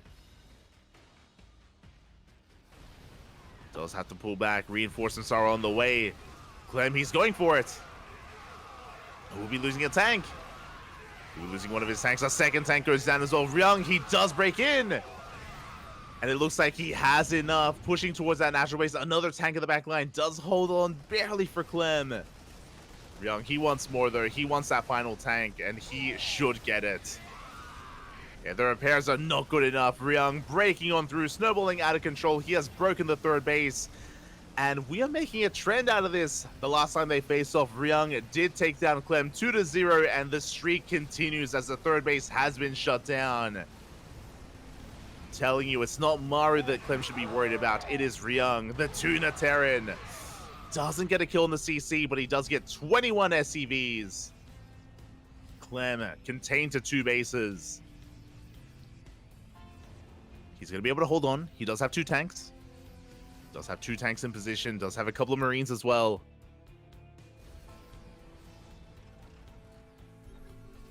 Yeah, as Ryung, he's just containing his opponent. Ryung taking a 4th CC behind this. 4th CC is on the way. Ryung just rallying everything across the map. A solid concave here outside of the natural. Again, this is the win condition of Ryung. He doesn't have to break the natural. He just has to contain. Ooh, but Clem, he sneaks out. Oh, we're pushing in. As Clem evacuates, we push into the tanks, and we have broken the natural. GG gets called, and Ryung, he does it again. He takes game 1 against Clem. GG. Ryung, the Clem slate. True. There's something about these ONSYDE players. Remember, last season, it was Solar. Solar was the Serral slate. Serral was on fire last season in WTL Summer. And ONSYDE Solar was the answer, was the key, was the answer to bringing Serral down. And here in the winter season, is it Ryung? Is it Ryung's time to shine here against Clem? GG. GG, well played. That was merely game 1. Clem, he can bounce back. Don't get me wrong. He can bounce back in game number 2. He can fight back. He can make, he can tie things up 1-1 and force revives. But there's something about Ryung's TVT. Again, this is his best matchup. I've said this for many years. I continue to echo this. Ryung is a TVT sniper. Doesn't matter who you give him. It could be the best Terran player in the world. Ryung can still kill you. Whether it's Clem, even Maru, even Cure, even Byeon, even Gumiho, Ryung can take them all down. This is where he thrives. And can he pull off a 2-0? He did it before. Can he do it again?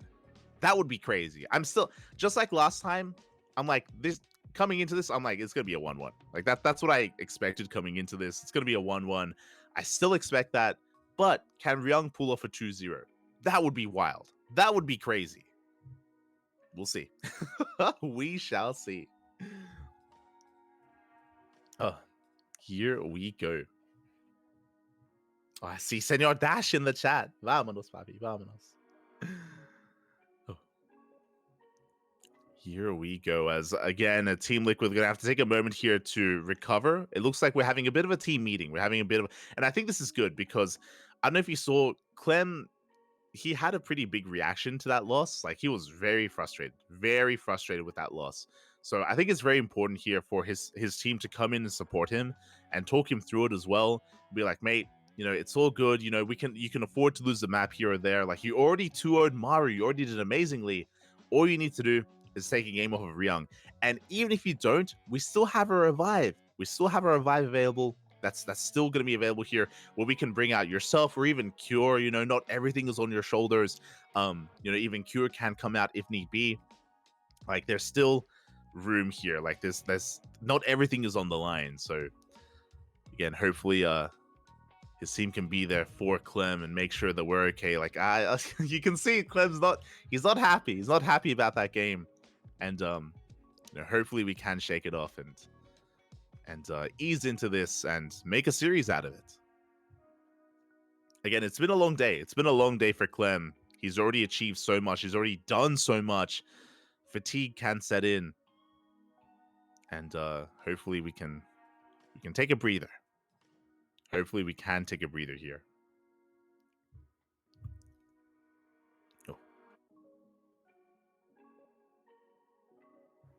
I want the Maru revive. Here we go. As it looks like we have our second map of choice, it's going to be Hard Lead. Hard Lead is up next. Vamonos. And this is where Clem is looking to bounce back, where Clem is looking to fight back here against Ryung. Again, when it comes to Ryung's strengths and weaknesses, I do think that it's his macro and his positional play that is superior, or that he relies on. It's what his strengths are. When it comes to speed, that's where Clem can really come in. And, you know, if we maybe go for a more aggressive style, maybe go for some multi-pronged aggression, or even a bit of a proxy in the early game, we'll see. We shall see. As in the bottom right-hand corner, we have our Tuna Terran. The blue Terran player for ONSYDE, it is Ryung. And in the top left-hand corner, we have as opponent, we have the reigning ESL Masters champion. It is Clem for Team Liquid. Here we go.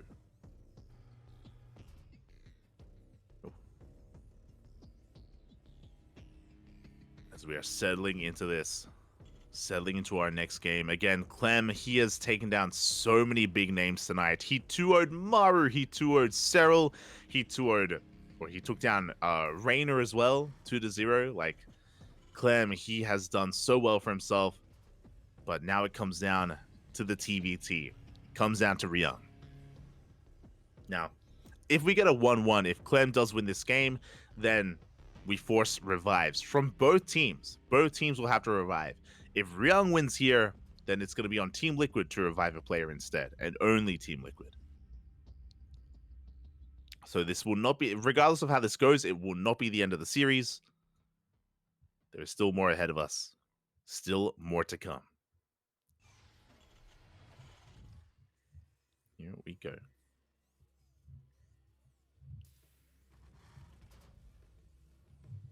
We go. As for now, we do have our openers underway. It's going to be double. Oh, interesting. Okay, it's going to be double gas from Clem. Meanwhile, Ryung is going for an economic opener. Let's go. A hidden one at that. So Ryung, he fully walls off, and as we can see, he only took a single gas. Only one gas was taken, and Ryung is going for a Rax into expansion, a hidden expansion in the main. So a very economic opener. Meanwhile, Clem is going for a safe opener, going for double gas into a factory. So Ryung will have the economic lead here in the early game. And Clem should be going for a CC on the low ground in a couple of moments. So really interesting openers so far. Both players do deviate and go in different directions. Now, with this opener of Clem, he will have faster Cyclone production. There we go. First Cyclone is on the way. So he will have a bit of a Cyclone lead and a bit of a power spike early on, which he can make use of. He can use that to his advantage to try to catch Ryung off guard. But I'm sure Ryung is aware of that, and he's going to be playing defensively himself, and will be taking more of a, again, a defensive stance here. There we go. Cyclones are on the way.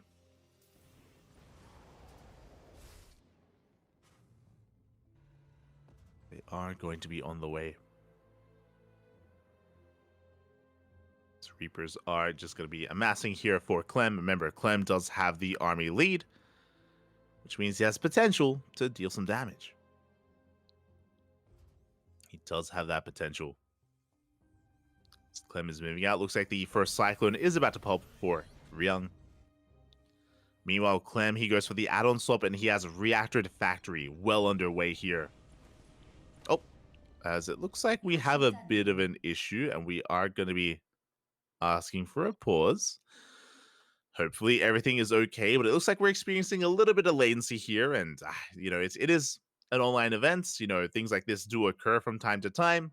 But hopefully it does resolve. You know, we're more than willing to just wait for a moment here. And usually, you know, there's like a lag spike and it just settles down after a couple of seconds.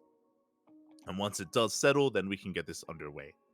We can get back into the game. Also, thankfully, when it comes to this lag, when it comes to this latency, it's happening when there's nothing important happening, right? There's no like big fight. There's no micro battle. There's no big moment here. Thankfully, it's in the early game when we're kind of getting into our builds and getting into our openers. So thankfully, the latency isn't going to be affecting any kind of major part of the game. So we're just going to be waiting here, waiting for it to resolve and clear up. We are waiting for it.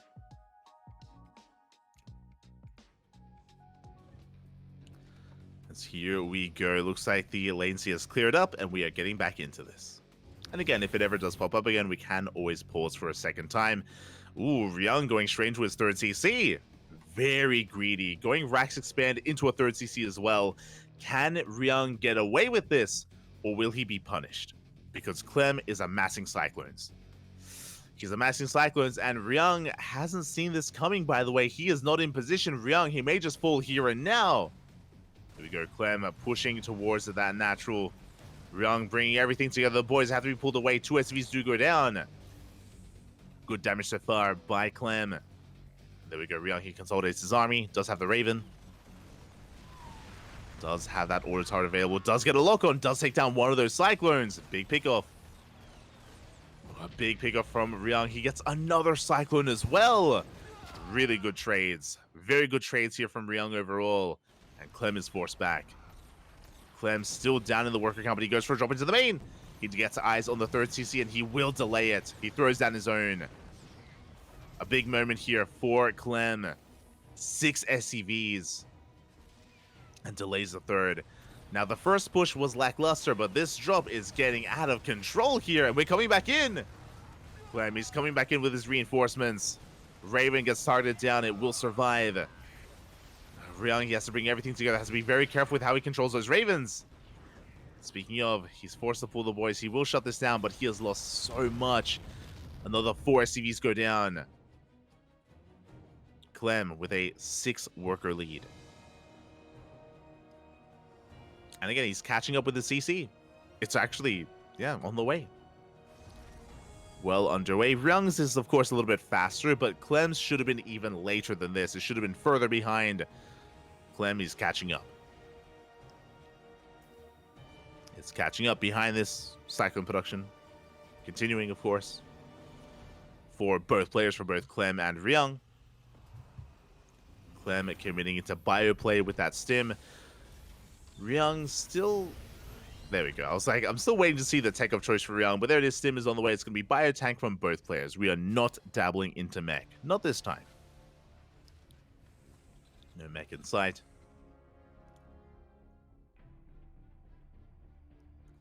We do have Clem once again going for that drop into the main. We saw how successful it was before, and we're looking to do it again 2 times in a row.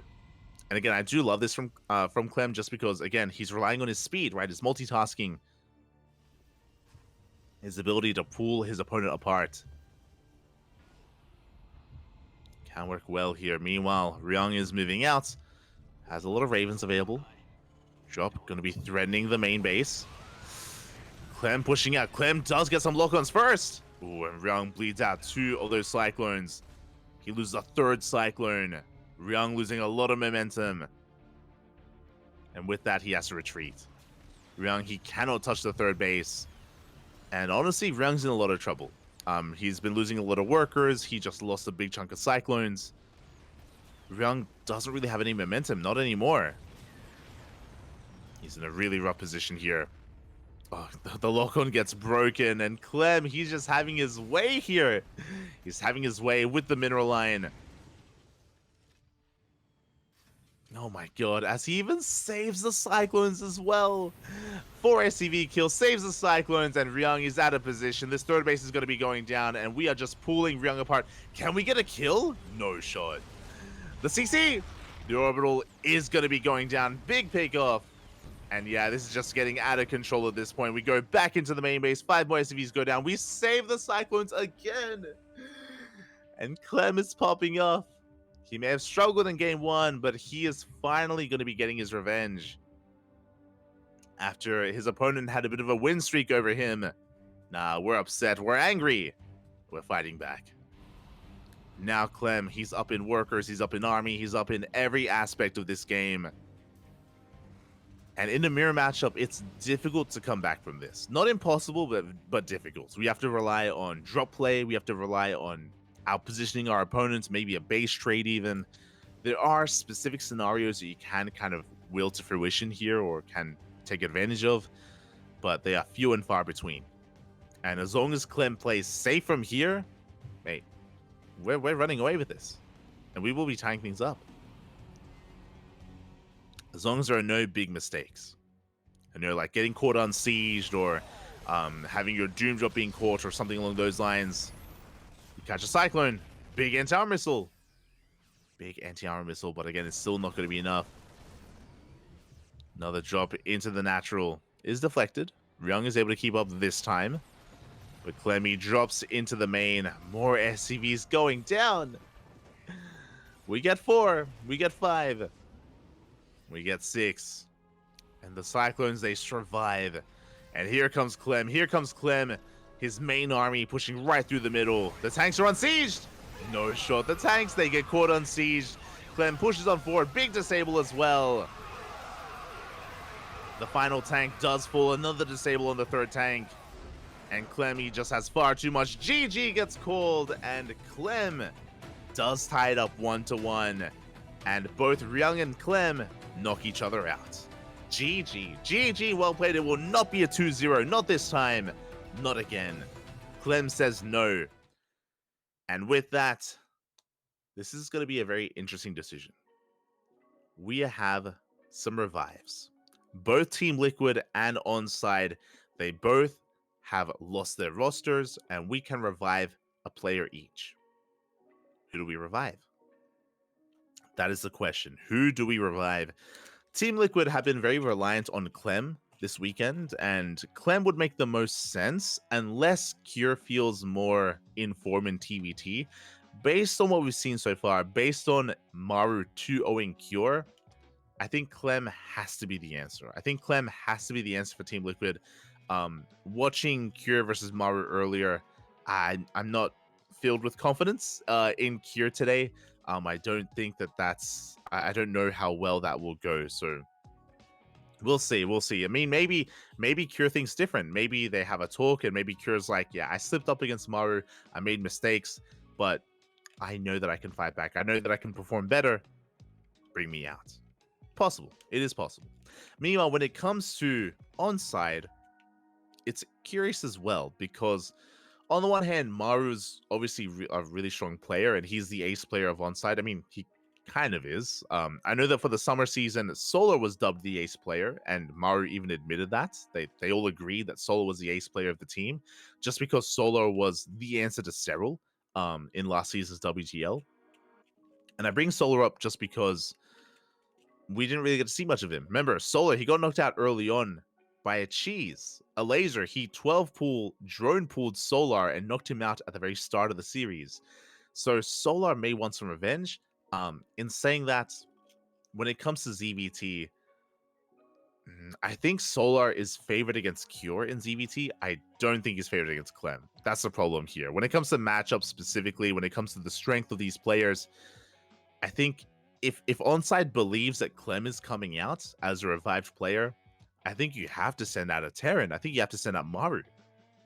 I mean, I know Ryung so far is the only player on ONSYDE that has taken a game off of Clem. That is true, but I feel like Maru should be the answer. But we'll see. We'll see who gets revived. If you're in the chat, let us know what you think. Do we see Ryung, Maru, or Solar? Likewise, do we see Cure, Elazer, or Clem? Who comes back? Who comes back? Gibbs. Here we go. No shot Liquid sent anyone but Clem. Yeah, I'm assuming it's got to be Clem. I'm assuming. Clem looks upset. Yeah, I mean he was very frustrated after that last game. Very frustrated. After game 1, I should say.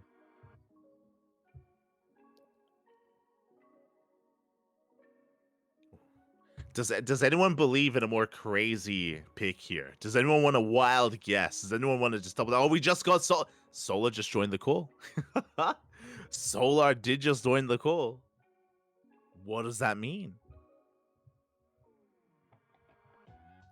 I'm sure they're discussing amongst themselves. I'm sure they're discussing, who do we feel can bring down Clem? Because remember, Maru did get 2-0'd. Maru did get 2-0'd by Clem. So if Maru's like, I can't, if he feels like he can't bring Clem down, if Solar feels more confident, then that would be a Solar pick. So I do think a lot of this comes down to their confidence. Comes down to both Maru and Solar's thoughts on who has a better chance against Clem. I mean, I'm of the opinion that it's going to be Maru, but we'll see what they think. We'll see what they decide. It is a tough decision to make. It is a tough position to be in. They could even be thinking further ahead. Now, this revived match, if this revived match, it's a best of 2. If it goes 1-1, then we get a Super Ace match.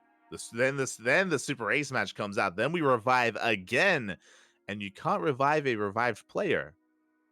So they could be thinking of that. Ooh, Clem.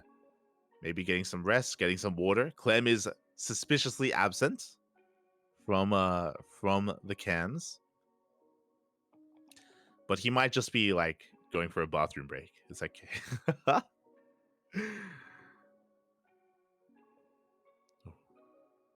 sure he'll be back, Papi. He'll be back. A Elazer versus Solar rematch. Yes, Einstein. Exactly. I like it. I like where your head is at, Einstein. I like where your head's at. It's good. It's good. Give us the rematch. Give us the ace match between Elazer and Solar. That's what I want. True.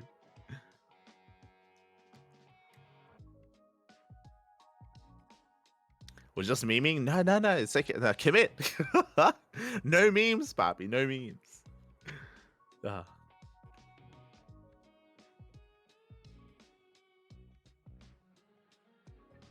We shall see. We shall see. Again, it looks like our teams, they need a little bit of time here to prepare, to settle in. In this time, again, I hope everyone's been enjoying themselves. I do apologize for the stream cutting earlier. The stream did go down previously. But I hope you've all been enjoying yourselves nonetheless. It's been a great broadcast. Really good matches here so far. Really good matches between these two teams, or between all the teams, really, in the WTL playoffs. It's been great. It's been a lot of fun. It's been a lot of fun.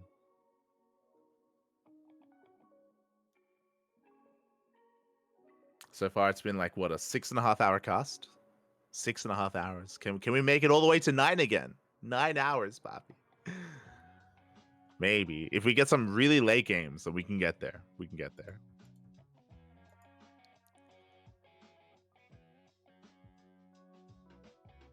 Oh.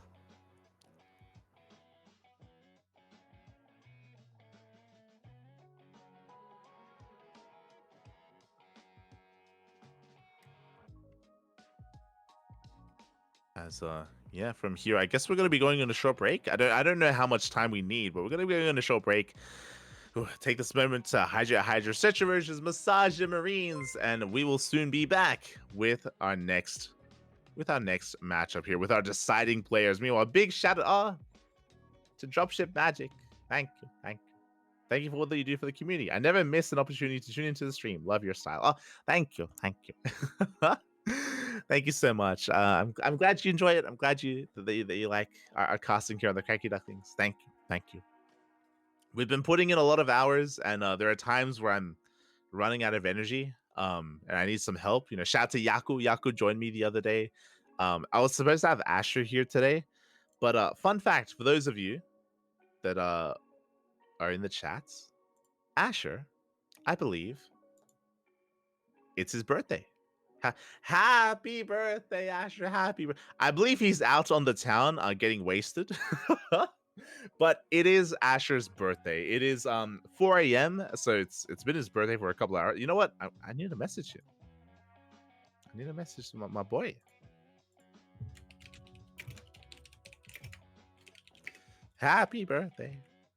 So Asher's birthday is the 8th of January.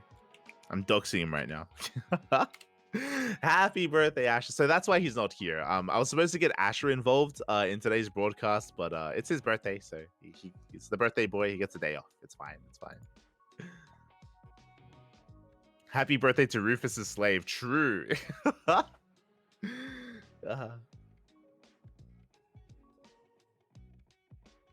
Esther Asher. But yeah, we're going to be going on a short break. When we return, we'll have our deciding players. We'll see you guys soon. Enjoy.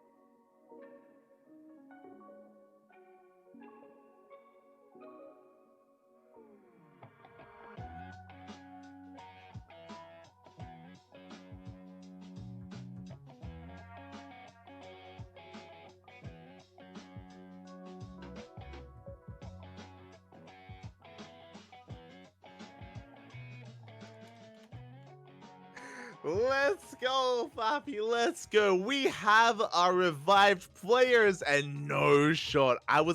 Mate, do we really have that much faith? ONSYDE, they're putting it all here on the Tuna Terra. Nobody believed, by the way, nobody believed in the Ryung pick. But mate, Ryung, he's the only player that has taken down Clem. He 2-0'd Clem a couple of weeks ago. Clearly, Ryung is the answer to the Clem problem. Clearly, he is the one to bring him down. This is crazy. Ryung versus Clem. Let's go, Papi. Let's go. I mean, again, Ryung, he is the TVT sniper. He arguably has a better TVT than Maru, and clearly, Maru agrees. Clearly, Maru does agree that Ryung has a better TVT, but here we go. We're getting into this. We're diving on in. ONSYDE versus Team Liquid. Game 6. Let's start the game.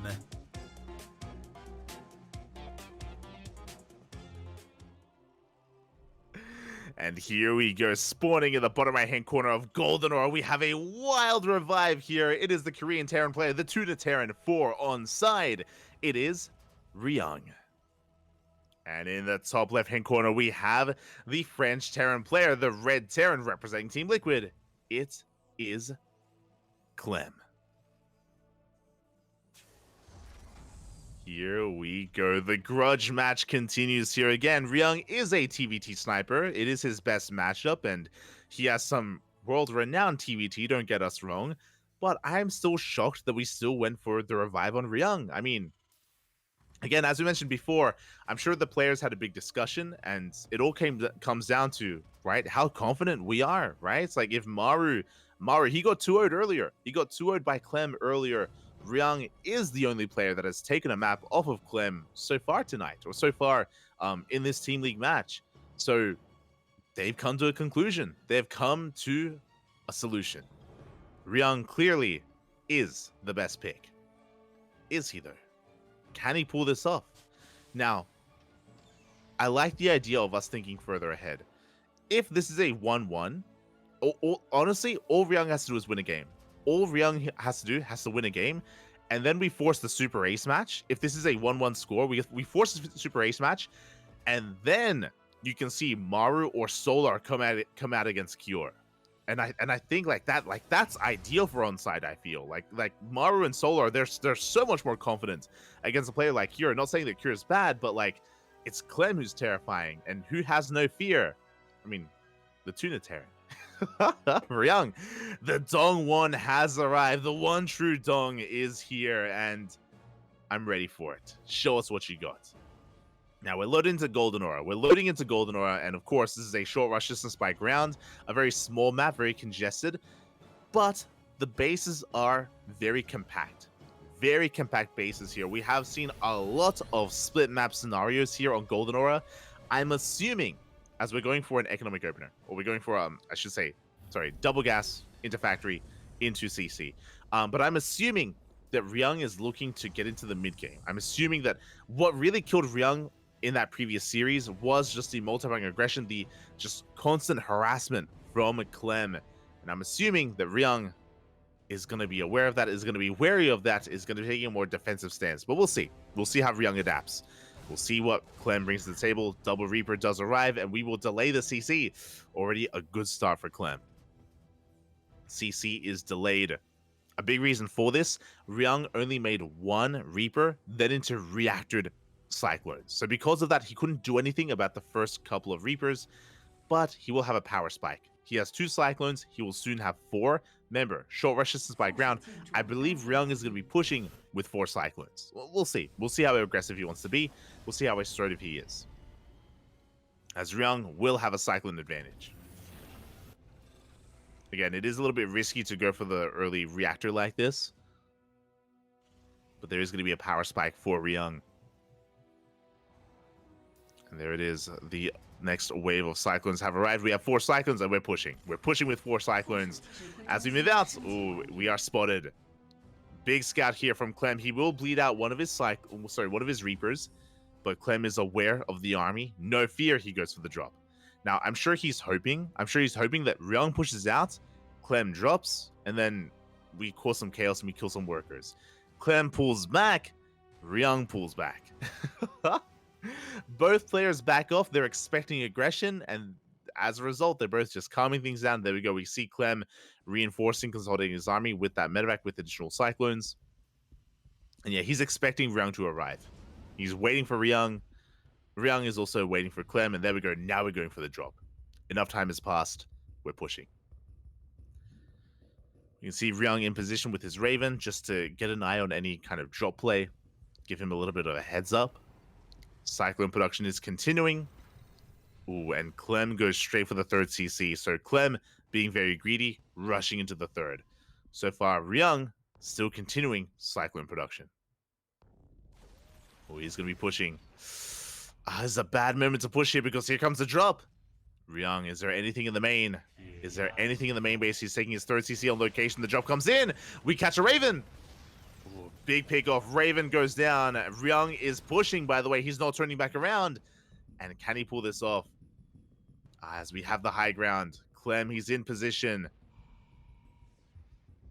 Clem going to be pulling back.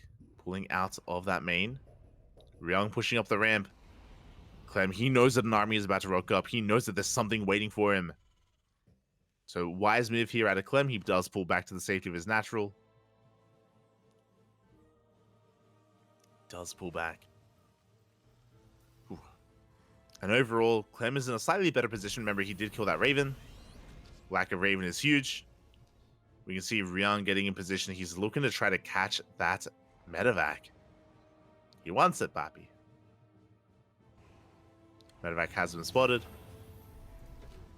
And we're going to settle from here. So Clem did have a faster 3rd CC, but Ryung's 3rd was on location. So technically, Ryung will get his 3rd up and running a little bit faster. Tank production is commencing. It is going to be bio tank from Ryung, bio tank from Clem. Similar army compositions. Remember, Clem does have a Raven lead. Drop is going to be getting out. Ryung in position will force the lift. Army soon to be clashing. Ryung has to be careful. Trading 1 for 1. Order turrets are thrown down. Again, Clem, he has order advantage. But Ryung, he has a positional play. He does force back the army. He did have the high ground. Oh, Clem actually holding onto order turrets. Okay, I was curious. I was like, we were up a Raven. You can see that Clem, he held onto a lot of energy. Didn't throw down the turrets. Will back off. Ryung was able to take a slightly better trade there. Better trade from Ryung. You can see that Clem did lose a Raven and a medevac. And with that, we are going to be settling on in. Ryung, opponent taking the better fight. He establishes his 3rd base. Ryung has a slight worker lead. Very slight, though. Ooh, as Reaper comes across another SCV. Good pickup from Ryung. Very nice pickoff. Clem continuing his drop play, though, going for a Cyclone drop towards the natural. We have turrets covering the main, but no turrets covering the natural. There's potential for Clem. Ah, there's another turret, though. I love these spotter turrets that Clem does this as well. On the edge of the third. It looks like the turret will not finish. The Cyclones will deal with it.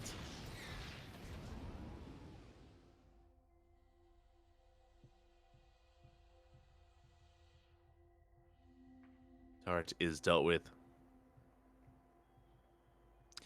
Clem going to be pulling back. Ryung on the hunt.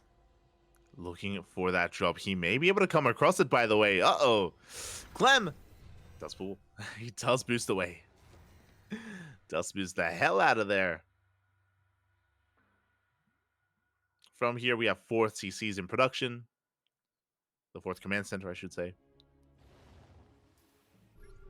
Clem pushing right through the center. Ryung does have the sensor tower. He does see the army. He is repositioning. We have 4 tanks here for Clem.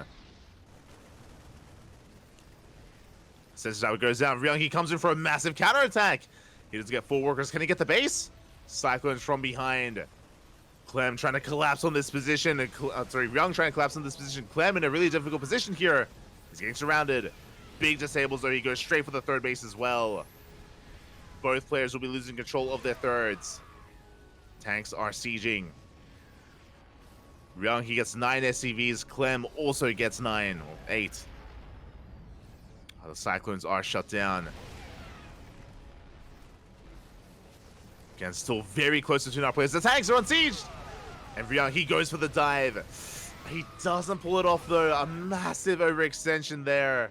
Ryung losing 19 SCVs, and that may just be it, actually. When I say that, Ryung still pretty close to the worker count of his opponent. How far ahead was he? Jesus. Ryung lost 19 workers and still only behind by 6. My god.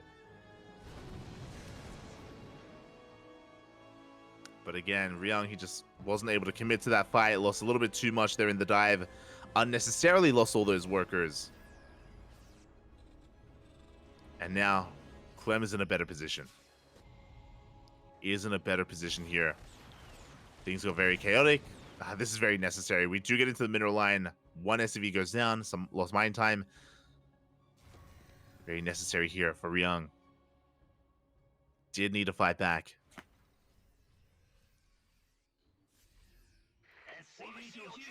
And the dust is going to settle.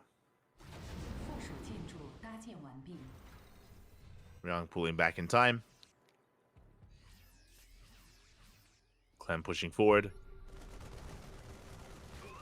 Again, that was a very tense moment here for both players. We got our scan, and Clem, he sees the army. Ryung, he hasn't scanned. There we go. He's going to be the first to siege. Big disables. Big disables here on these tanks. Yeah, Clem with a massive tank lead. He's breaking through. Fighting outside of tank range, so Ryung is going to be able to take a fight, but still forced back. Yeah, Clem, he's snowballing out of control. He has a massive tank advantage. And Ryung just cannot do anything about it. He lost so many tanks earlier. And this third base is going to be denied. We can see Ryung going for a massive counterattack. And Clem, he's ready for it. So you can see Clem is positioning his own army. He's ready for the all-in. He's not going to be caught off guard. SCVs are going to be going down. The third CC as well. Ryung committing across the map. But he runs into a wall of tanks, and Clem is all over this. Clem shutting down the third base, protecting his own, and now Ryung, he's in a world of hurt. He's in a world of hurt here. There was a lot of potential earlier. Things were very chaotic. Ryung almost pulled it off, but alas, did fumble the ball. Now Clem is going to be pushing. Get a massive tank lead. Wedging himself in between the bases, pushing towards the natural. And Ryung cannot stop him. He's got a couple of liberators. Libs can help. They can buy some time. And that's the best we can hope for. As we slow down the siege here of Clem, more reinforcements are on the way. And it doesn't take long at all to go for a counterattack on Golden Aura. We can see Ryung trying to catch some reinforcements. He gets caught out. There we go. We go for a massive siege. Ryung cannot dive.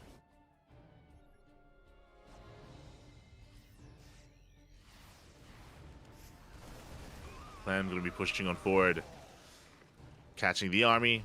Sieging up his tanks. Ryung, he's zoned away from his own planetary. And the tanks, they get within range. That big tank shot's going to be going off. Ryung, can he fight back from here? I mean, with his Liberators, he can maybe try to pull this off. He does have the high ground. Big tank volleys. You can see Ryung, he's attempting to stabilize. He's recovering. Again, some big shots. He got 4 tanks. Good trade. A good fight for Ryung. Oh, can he catch a tank? Oh, he gets 1. Just get 1 more tank. Ryung, Clem is slipping up a little bit here, making a couple too many mistakes. He does have a fit though. He's up in economy, up 20 workers. Big anti-armor missile, and Ryung, he can't take this fight. He's forced into it. The tanks, they siege. Ryung going for the dive, trying to dive on top of this. Wu takes down some of the tanks. That was a costly trade for Ryung. Yeah, losing a little bit too much here. Medevac falls as well. Ryung losing his entire bio army. Liberator does get some damage across the map. We got 7 SCV kills. Ryung, he's fighting back, but he plummets in supply. He was so close to maxing out as well. He was so close to keeping up with Clem. But because Clem has a better economy, he's able to remax. He's able to remax, rebuild that much faster. Ooh, big tank shot's going to be going off.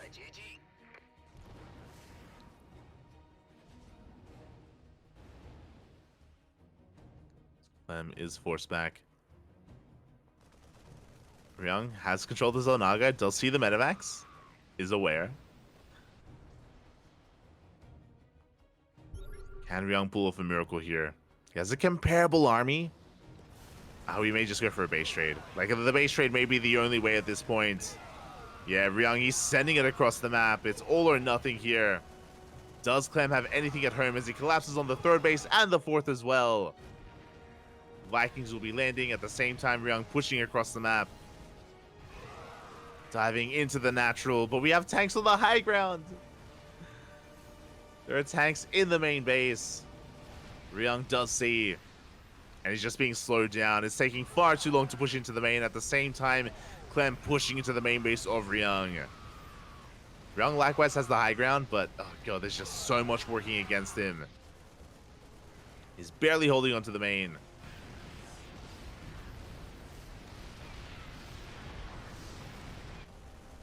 Barely trying to hear. More tanks going to be going down. I mean, Ryung, he's killing bases, don't get me wrong, but he's down to 1. He's down to 1 final CC. 0 economy, 0 income here for Ryung. He's taking down bases, but it's not going to be enough. And Clem is looking to take a lead in this series. As Clem tries to break out, taking a pretty rough fight. Ryung takes down another planetary. Can Ryung hold on here to his main? God, there are just so many tanks out. So many tanks available here for Clem. And Ryung going for the dive, pulling the boys as well, but it's not going to be enough. And with that, Clem, he deals with the final army here of Ryung. Ryung can maybe shut down the planetary. He actually will. Planetary does fall, but GG gets called. It's not going to be enough, and Clem will take game number 1. GG. GG, well played. Clem does take the first game, and now the best that ONSYDE can hope for is for Ryung to take game 2. If Ryung can take game number 2, we can force the Super Ace match. We can force the second revive from our teams, and that is where Solar and Maru can come out against Cure. Can we make that happen? Can we make that dream a reality? Can Ryung take game 2? Clearly, his team believe in him. Solar and Maru, they believe in Ryung. And I mean, we've already seen him take a game. I have to believe as well. I believe he can take a game. He can take a series. But will he? That's the question. up first, we need our map. We need our map pick here. Ryung, it's on him to decide where we do play this out. Where are we headed? Where are we going? Where will we play things out here in game number 2? Having a quick think about this, we just had our map on Golden Aura. Ryung, he can take this in a couple of different directions. If he wants a longer game, we could see Alkyone. Alkyone wouldn't be too bad, but oh, here we go. It's going to be Site Delta. Okay, interesting map pick. Very wide open. A very wide open map here.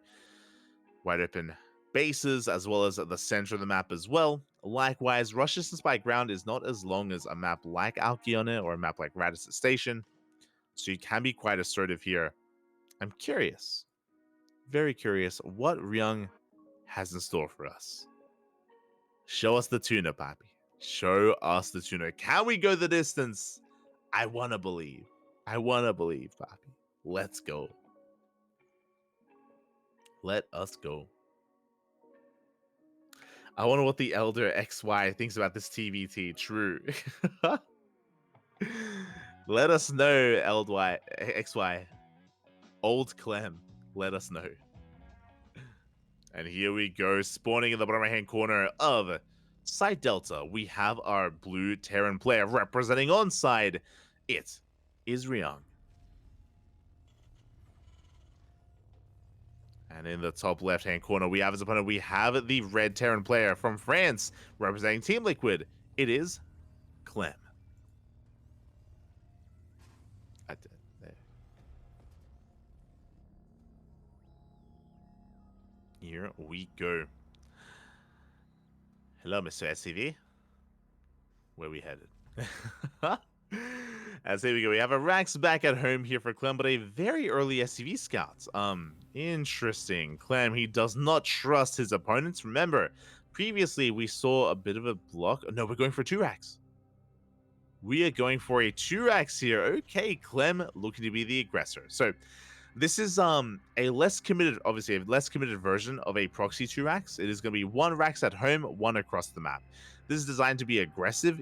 Yes, you can snowball a little bit out of control, but this is much cleaner or easier to transition out of. Meanwhile, big shout out to the sponsors, Doyu, Honkai Star, Taidu, Autofool, and of course, the new sponsor, Andorra Cruises. Thank you. Big shout out to the sponsors to make this a reality, to make this happen. And here we go. Now for this Clem, he's going to have a power spike when it comes to 2 and then 3 Reapers.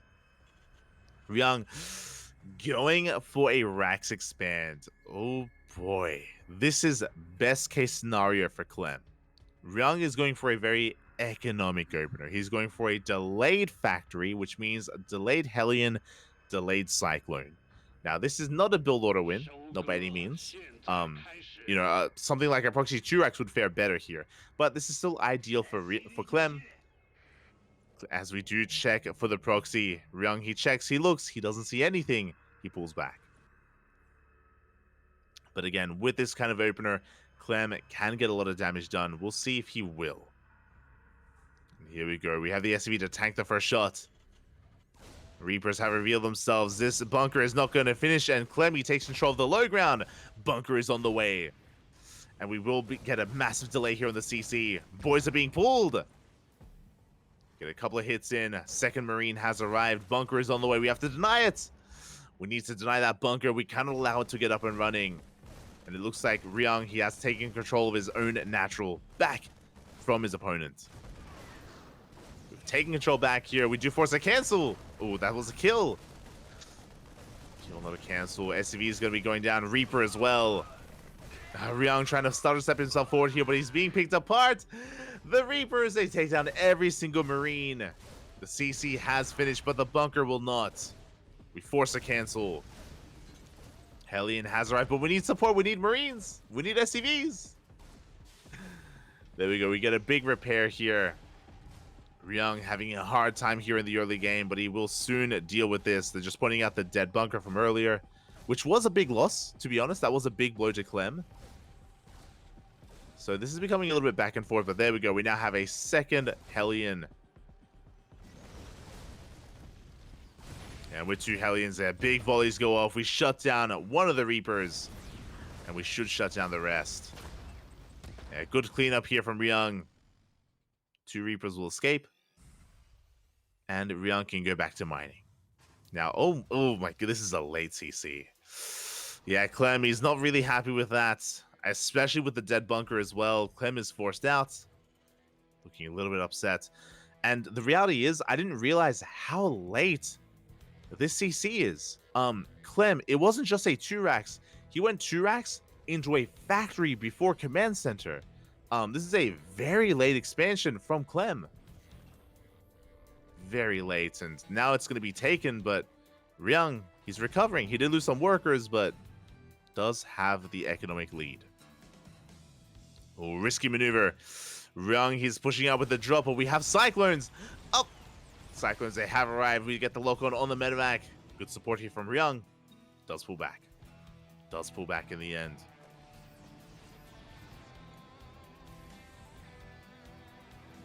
Does pull back to the safety of his CC. Ryung taking a supply lead. Clem, yep, we have to recover. We have to do some drastic measures here to come back in this game because of how late the expansion is. Clem going for the 3rd CC on location. Meanwhile, Ryung getting his own 3rd CC not too far behind. It is on the way.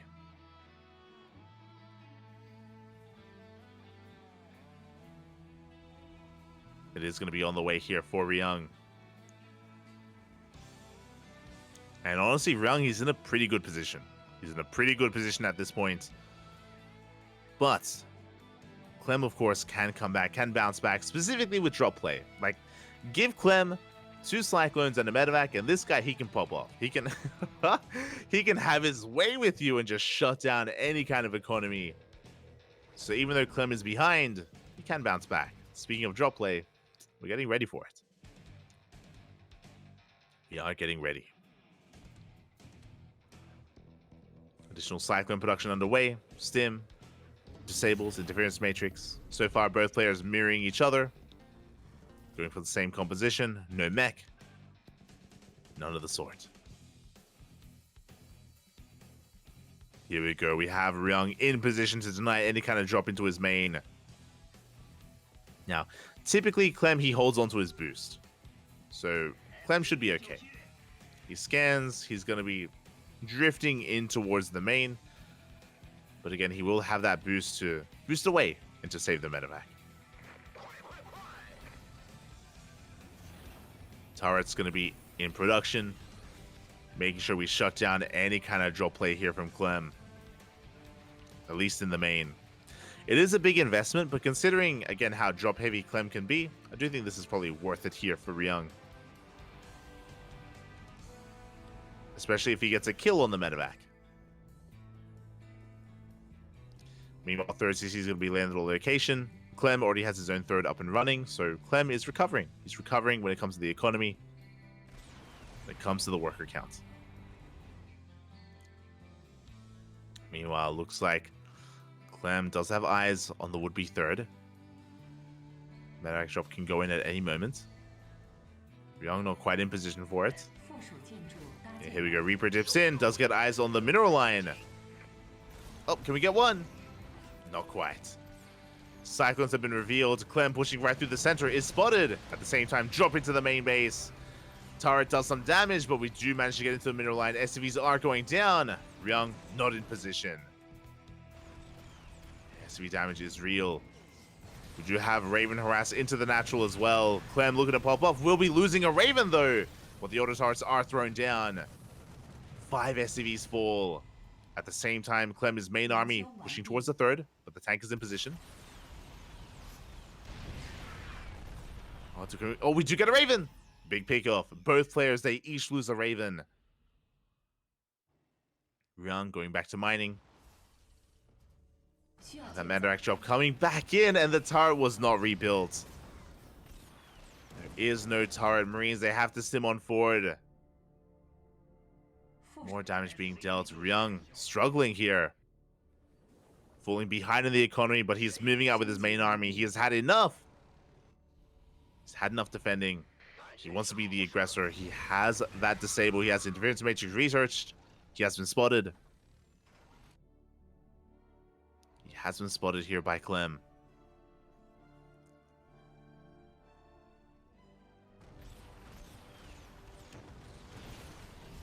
Likewise, Cyclones, they drop in once again. They get another 2 SCVs. And Ryung pulls back home. He was spotted. He pulls back. Knows that, of course, Clem is going to be in position. The drop play continues. And we do go for the stim. Oh! Urubas! Oh my god. The Medorak barely does survive. And we could end up in a base trade. Clem is pushing on the right-hand side. Ryung is pushing on the left. No, he turns around! Oh, Ryung turns around. He's in a rough position because Clem is going right for the natural. Yeah, Ryung, he cannot stop this. Ryung, he's out of position at this point. And Clem is forcing his way into the natural. And that's going to be a kill on the CC. CC is going to burn down. Ryung has a comparable army. Big disables.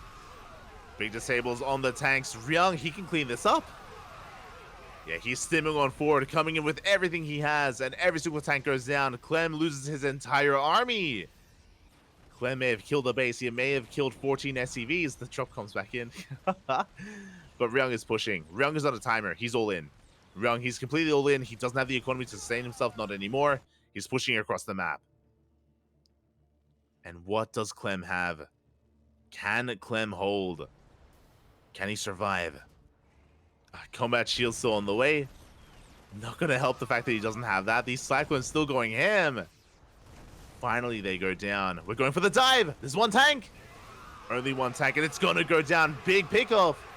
And Ryung, he may just have too much. He's stimming on 4. He shuts down the Marines, and he has done it. Ryung with the all-in comes out of left field here with the Marines. GG gets called, and Ryung does take down Clem once again. GG. GG, well played. We are forcing the Super Ace match. Again, his team had faith. ONSYDE had faith that what was the answer for Clem? Who could bring Clem down? It's Ryung, the TVT sniper. He does it again. He does it again. And this means we have our Super Ace match. This means we have one final revive. Now, the way this works, both Team Liquid and ONSYDE can revive one more player, but they cannot revive a revived player. This means that Team Liquid cannot revive Clem for a second time, and ONSYDE cannot revive Ryung for a second time. Oh boy. On top of that, this is going to be a best of one. Not a best of two. One final game, a best of one to end it all. And I feel like it has to be Cure for Team Liquid. And ONSYDE have the advantage of picking and choosing who to send out. Do we send out Solar or Maru to face off against Cure? Who's it going to be? Who is it going to be? They can both do well. Maru, earlier today, he 2-0'd Cure. If you weren't here for it, Maru, he 2-0'd Cure earlier in this series. Likewise, Solar also has damn good ZVT. I would not have favored Solar against Clem, but against Cure, it's possible. Björn is in the background. That's Björn. Björn, he's here. He's giving Maru some support. Take my risks. Take my risks, Papi. Take my energy. The Terran Cabal. They're coming together. Björn clearly showing his bias here, supporting Maru with his Terran energy. Let's go. Now that's the thing though, with Björn being Maru's cheerleader, does Maru come out? Does he come out as the Super Ace? I love that if you remember this, it was during I think it was the final week of the round robin stage. Björn was in Solar's apartment. Björn was in the background of Solar's apartment in the final round of WTL, giving him support. And now Björn is in Maru's apartment. Like Björn, he's just making the rounds. Next time we see him, he's gonna be in the background of Ryung's apartment. Björn, he's always where you need him most. He's always lurking in the background, supporting ONSYDE from the shadows or from the light. Let's go. The ultimate supporter. He's always there for his boys. Always there.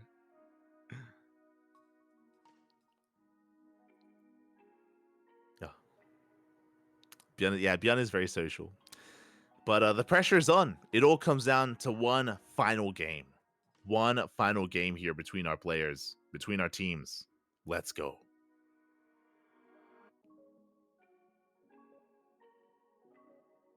Here we go. Next season, he'll show up next to Clem. The unexpected Byun appearance. Let's go. But this has gone the distance. It's gone down to the wire. Fun fact, one game. It all comes down to one final game here. One game to end it all. It will either be Maru or Solar for ONSYDE, and it will either be Elazer or Cure for Team Liquid. It all comes down to one game. Also, I believe the map is going to be vetoed. Sorry, it's the vetoes for the final map will be standard. We're going to be vetoing our way towards one final game. No, sorry. Okay, yeah, we're vetoing. I was like, is there a predetermined map? There is not. There is no predetermined map. Straight up vetoes here for the best of one. Straight up vetoes. Oh boy. So who's it gonna be? Do we have any predictions in the chats? You know, I've seen some people say Maru. I've seen some people say Solar. Is there a wild Byun pick? Does Byun come out of left field with the steel chair? Does he like knock out Maru? He jumps into the chair, and Byun plays for ONSYDE. It's like the wild Byun appears. Oh my god! How will this go? Who comes out? Is this done double blind? Yes, it's done double blind. Basically, both teams announce their ace player to the admins. They do not tell each other. They tell the admins who is picked. The Maru Byun Archon. Let's go. We're going to have Byun controlling the mouse, and Maru's going to be controlling the keyboard. Let's go. Teamwork, Bobby. Teamwork.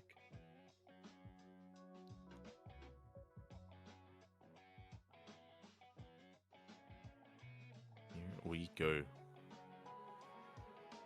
This is gonna be it feels like Maru's getting, oh no, never mind. I was gonna say it feels like Maru's getting ready.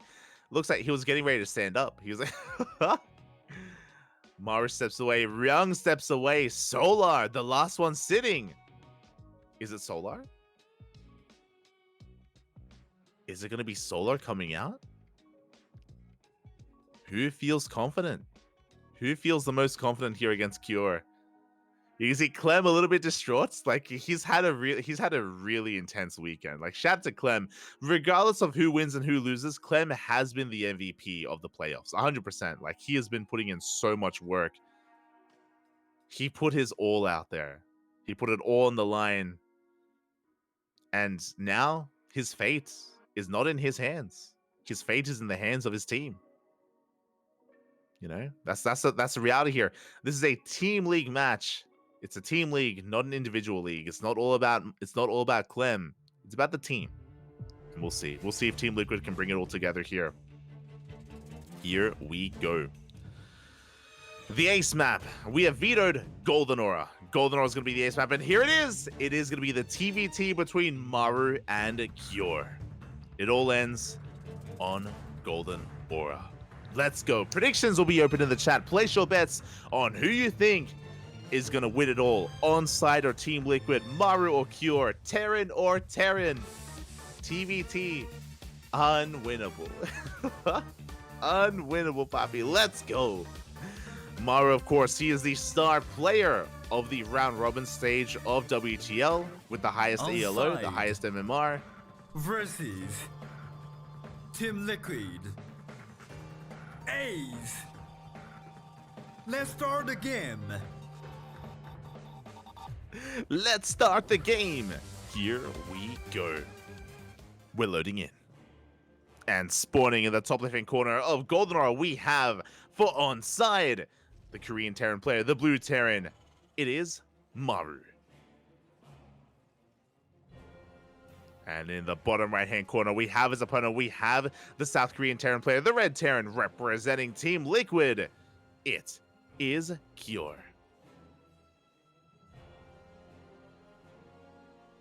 This has indeed turned into WTL World Terran League. I mean, That's been the case for the entire playoffs, to be honest. Not just today, but the entire playoffs has been about not just the Terrans, but also the TVTs. It's been all about the TVTs, even with Bunny for Mystery Gaming and Bjorn for Shopify.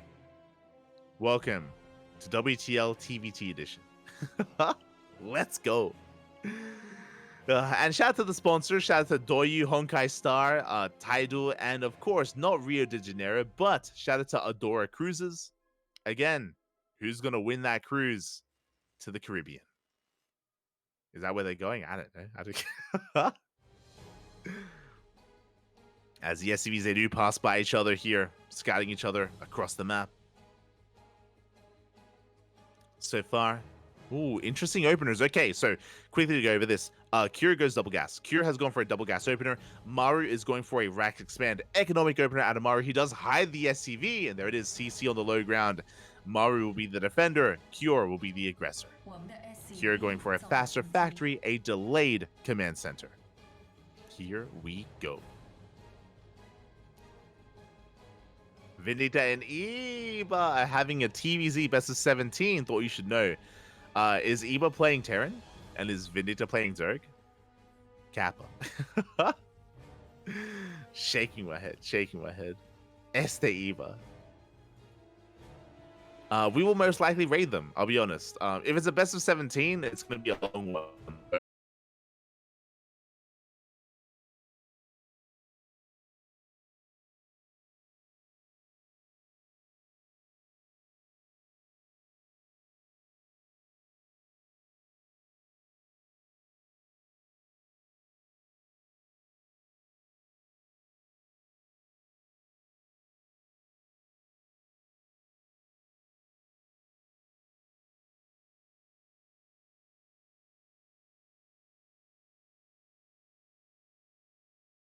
And we'll see if he can. We'll see if he can. He has an abundance of cyclones, bear that in mind. Cure, he is reactoring out cyclones as we speak, so Cure will have a bit of a power spike with mass cyclone, shuts down the Reaper, denies any kind of scouting from Maru. And Maru being so greedy, going straight for a third CC. He already has an economic lead, and he's going to be extending it here even further with that third. So fast third base out of Maru. Meanwhile, Kyor is building up that cyclone count. That's a lot of cyclones. Maru, he may be in some trouble. We are amassing cyclones, moving out across the map. Maru does have a bunker, does have a couple of cyclones of his own. He will soon have a medevac to control, to juggle, to micro his units, but is it going to be enough? As a Cure is about to rock up. Now, Maru, he can afford to lose some workers. He can afford to pull some boys, if need be. And here we go. The cyclones, they collapse on top of the bunker. The bunker is going to fall. And Maru has to turn back around. The drop is racing back home. SCVs are pulling back. The army has arrived. The boys, they have to be pulled. 5, 6, 7 SCVs go down. Big pickoffs. And this is how Kure comes back. Kure, he was down and behind in the economy. And he comes in, kills 8 workers, backs off. And Kure looking good. Kure looking powerful here. Does have the Cyclone lead. Maru caught with his pants down as he was moving out. Meanwhile, here comes that Raven. Disable is done. Throw down the auto turret. Again, Maru in a lot of trouble. Does have a tank. And with the help of this tank, he should hold. And Maru, he will hold on to his base. Now remember this. Even though Kure now takes a worker lead, remember, fast third CC is already done for Maru. It's now on the way for Kure, but it is completed for Maru. So Maru, he can recover. He can make 3 SCVs at a time. And he can triple mule. So Kure, more than anything, he has evened things up. I wouldn't say he's ahead. I would say economically, he's even. He has tied it up. There we go. As we are still amassing cyclones, he scans, he sees the third CC. He's aware. He's now aware of the economic situation. Medevac drop has been spotted. Cure going to be reinforcing behind this, getting into bio, of course, into stim, additional racks, additional marines.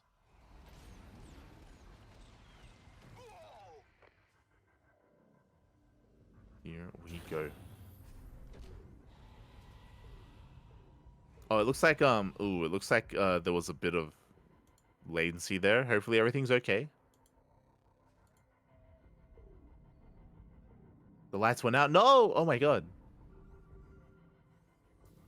Yeah, hopefully everything is okay. I do apologize if you guys missed out on part of the cast, but it's been pretty intense. It's been pretty intense so far. Do apologize.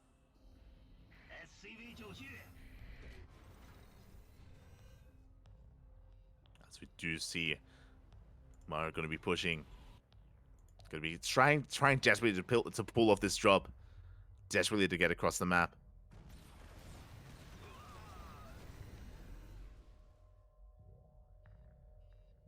There we go. He has been spotted by the Zonaga. Kira is aware.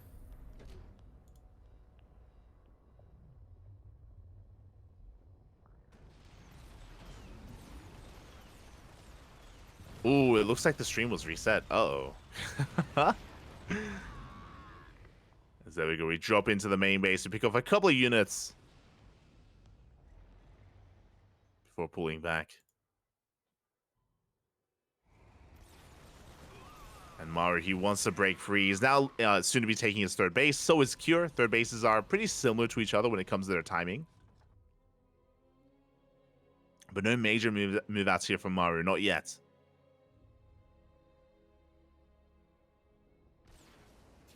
As he will be taking his third CC. Cyclones are in position. Maru going for a surround. Yeah, he will catch these Cyclones. Big pick off here. Every single Cyclone going to be falling. Every single Cyclone does get shut down. But yeah, I'm gonna have a fun time editing that, but I do apologize for the stream being a little bit unstable, but it should be holding on here for the remainder of the broadcast. We're almost done. Again, one game remaining. It all comes down to this. As Maru does push out, he does, I believe, have the tank lead. Now we have 3 tanks for Cure. We do have interference matrix available as well. We do have the disables. 4th tank does arrive. Cure in position. Maru, though, with a massive supply lead. Shows the disables. And there we go. Every single tank going to be disabled for both players. It comes down to the Marines. It comes down to the Bio Army instead. And Maru, he cannot break through. He's pulling back. Tanks are about to run out of that disable, though. They do manage to shell away at the Marines. Cure, he's holding. Cure, he does hold.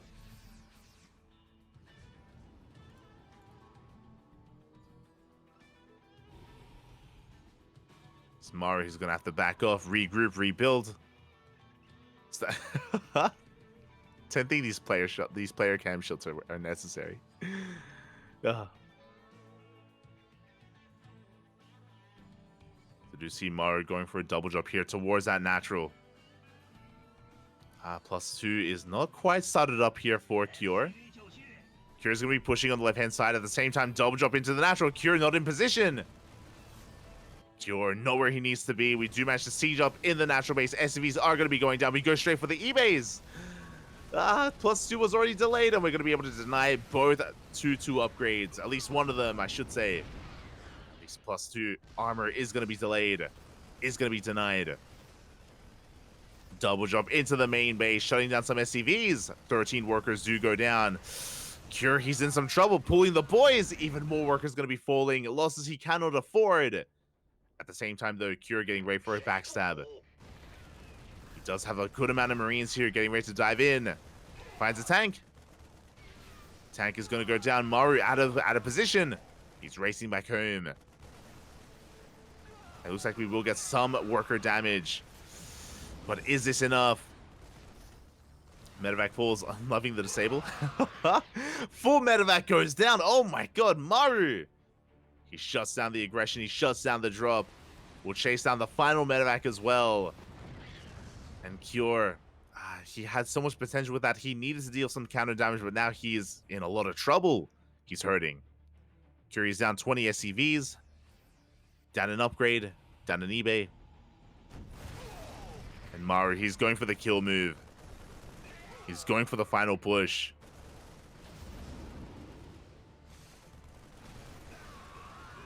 It disables once again on the medevacs.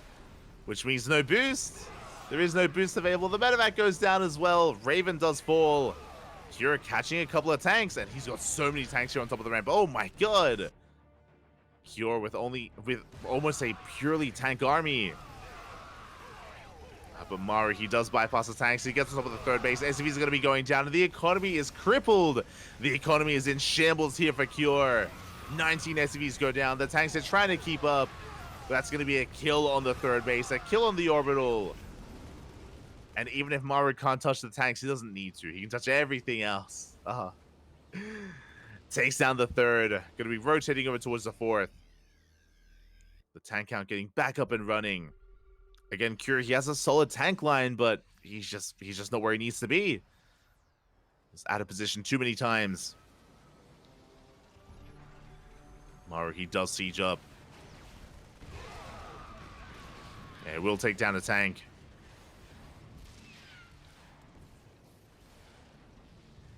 Tank does fall. Maru repositioning.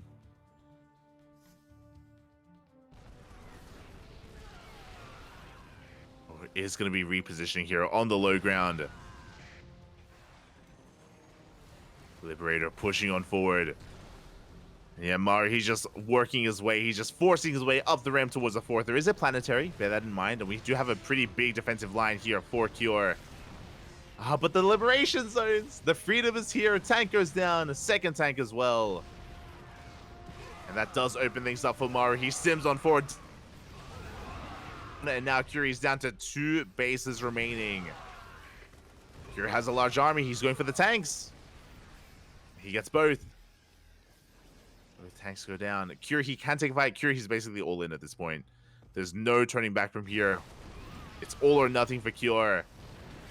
But Maru is sieged. GG gets called. There's no breaking out. And Maru will take down Cure 1-0. And congratulations, Maru, Solar, Ryung, ONSYDE will be this season's WTL World Team League Winter Champions. GG.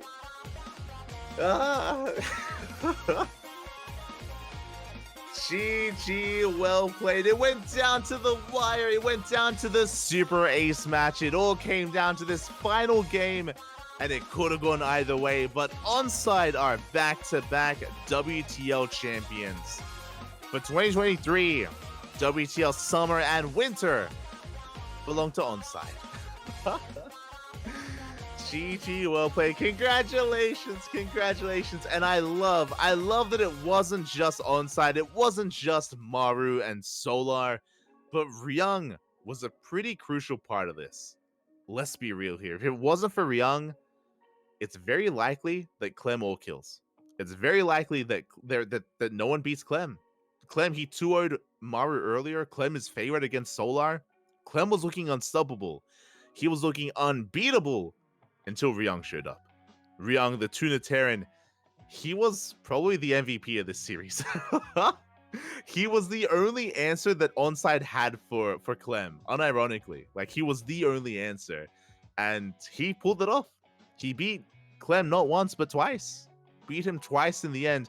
And that allowed for Maru to come in. That allowed for the rest of the team to come in and shut that down and clean it up.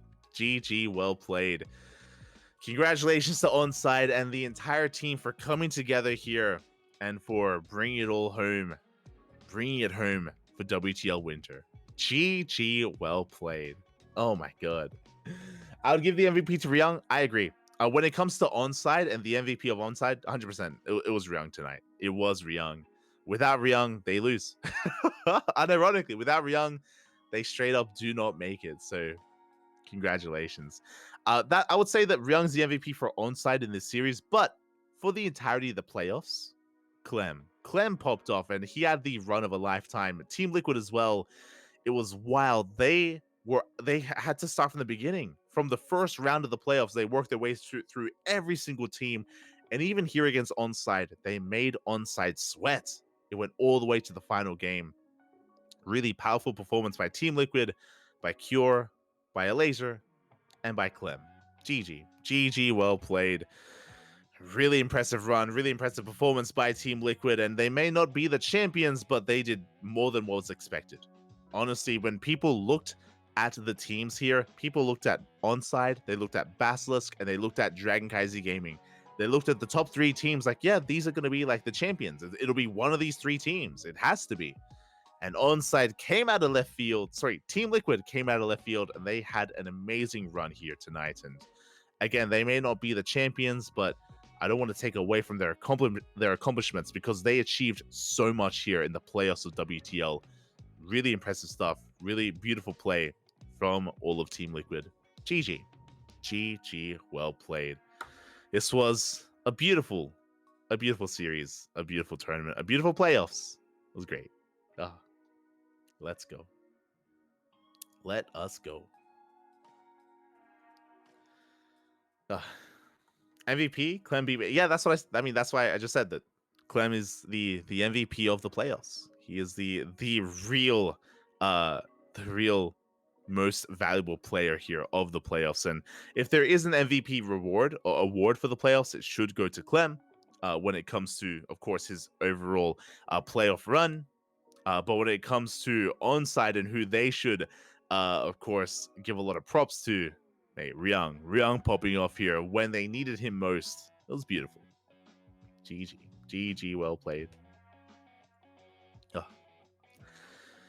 And with that wraps up our season. That wraps up our season of WTL Winter.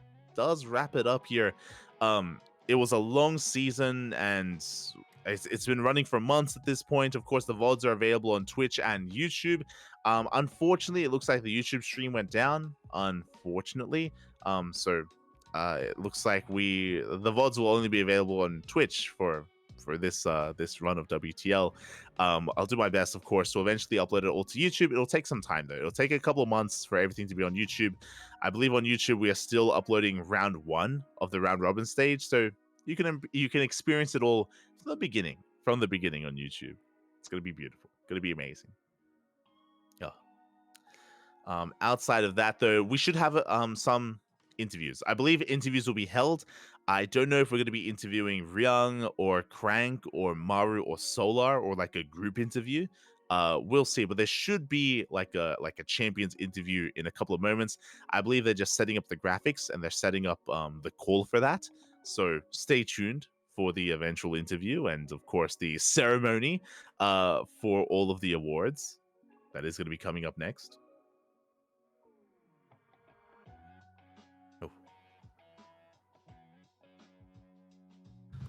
Any early front runners for best post-game celebration? Ooh, there were some good ones. There was Solar drinking coffee, of course. Oh, wait, no, sorry, that was last season. My apologies. There was The Cure, right? That was this season, right?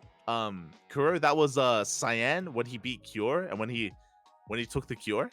that was the one. That was the ceremony. What else was there? Cyan stood out. I have a question. Others stood out as. Do Rotterdam celebrations count?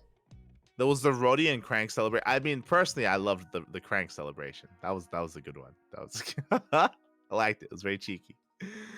There's Roddy and Crank celebrations. Sure. There's there was some pop-offs when it came to other players. God, I'm drawing a blank here, but we did have some. We did have some celebrations. I'm thinking a lot of the ones that come to mind were from last season. Harstem, I know Harstem. He had some celebrations when he won. That did happen. Who else?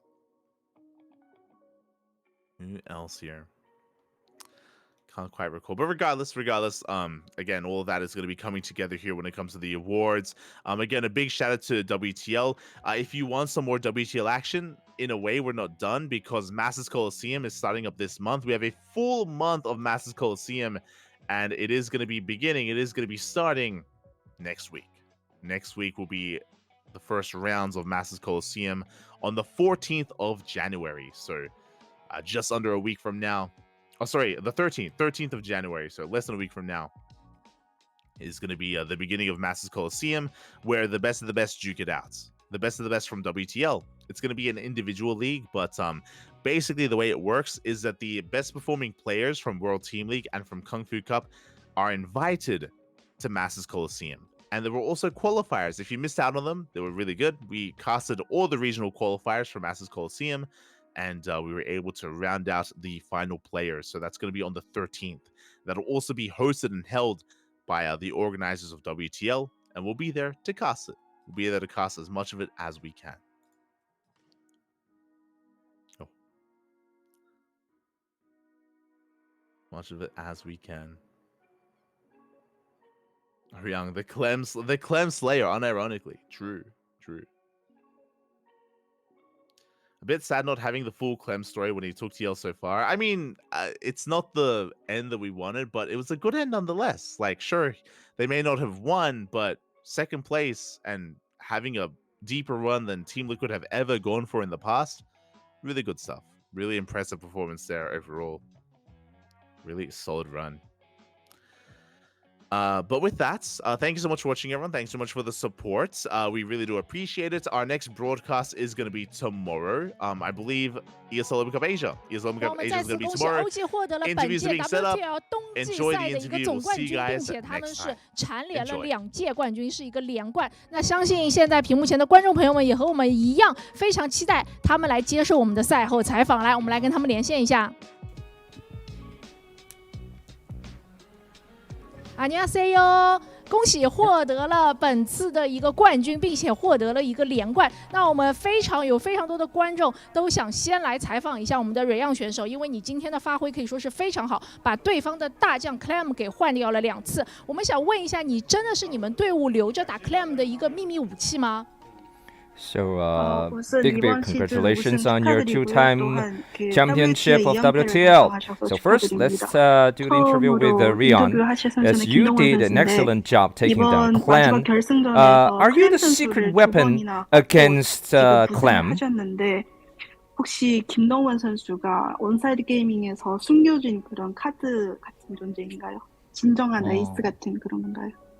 처음에 클렘 선수를 만났을 때는 그냥 저는 사실 클렘 선수를 만나면 이길 수 있다는 자신감이나 뭐 이길 수 있다 이런 생각은 안 했는데 팀원들이 자꾸 제가 맞춤 카드라고 제가 나가야 클렘이 이길 수 있다고 모든 사람이 그렇게 얘기를 해서 저도 아 그런가 생각이 들어서 그렇게 나가게 됐고, 근데 두 번째 나갈 때도 사실 저는 클렘이 나올 걸 모두가 알고 있었지만 다들 그렇게 자신감 없어서 그냥 그럼 또 내가 나가겠다 했는데 결과적으로는 네 제가 아주 잘한 것 같습니다.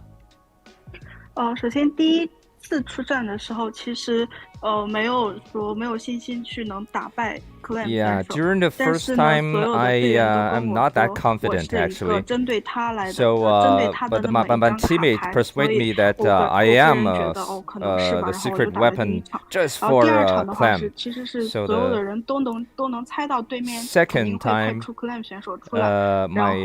our team's prediction was that they're definitely gonna revive Clem. So it's my specialty to do that TVT. 站了出来，并且顶住了压力，真的非常的棒。因为我们其实本来刚刚想问的第二个问题，就是当时是怎么预判到的？就排兵布阵是先上的Ryung，最后再上的Maru，其实都是料到了，还是让他换掉了 Clem， 最后派出的Maru。那我们也想问一下Ryung选手，你觉得你自己的 TVT 是你最强的种族对抗吗？因为现在我们中国的观众群体把你称之为 TVT 之神，你自己是这么认为的吗？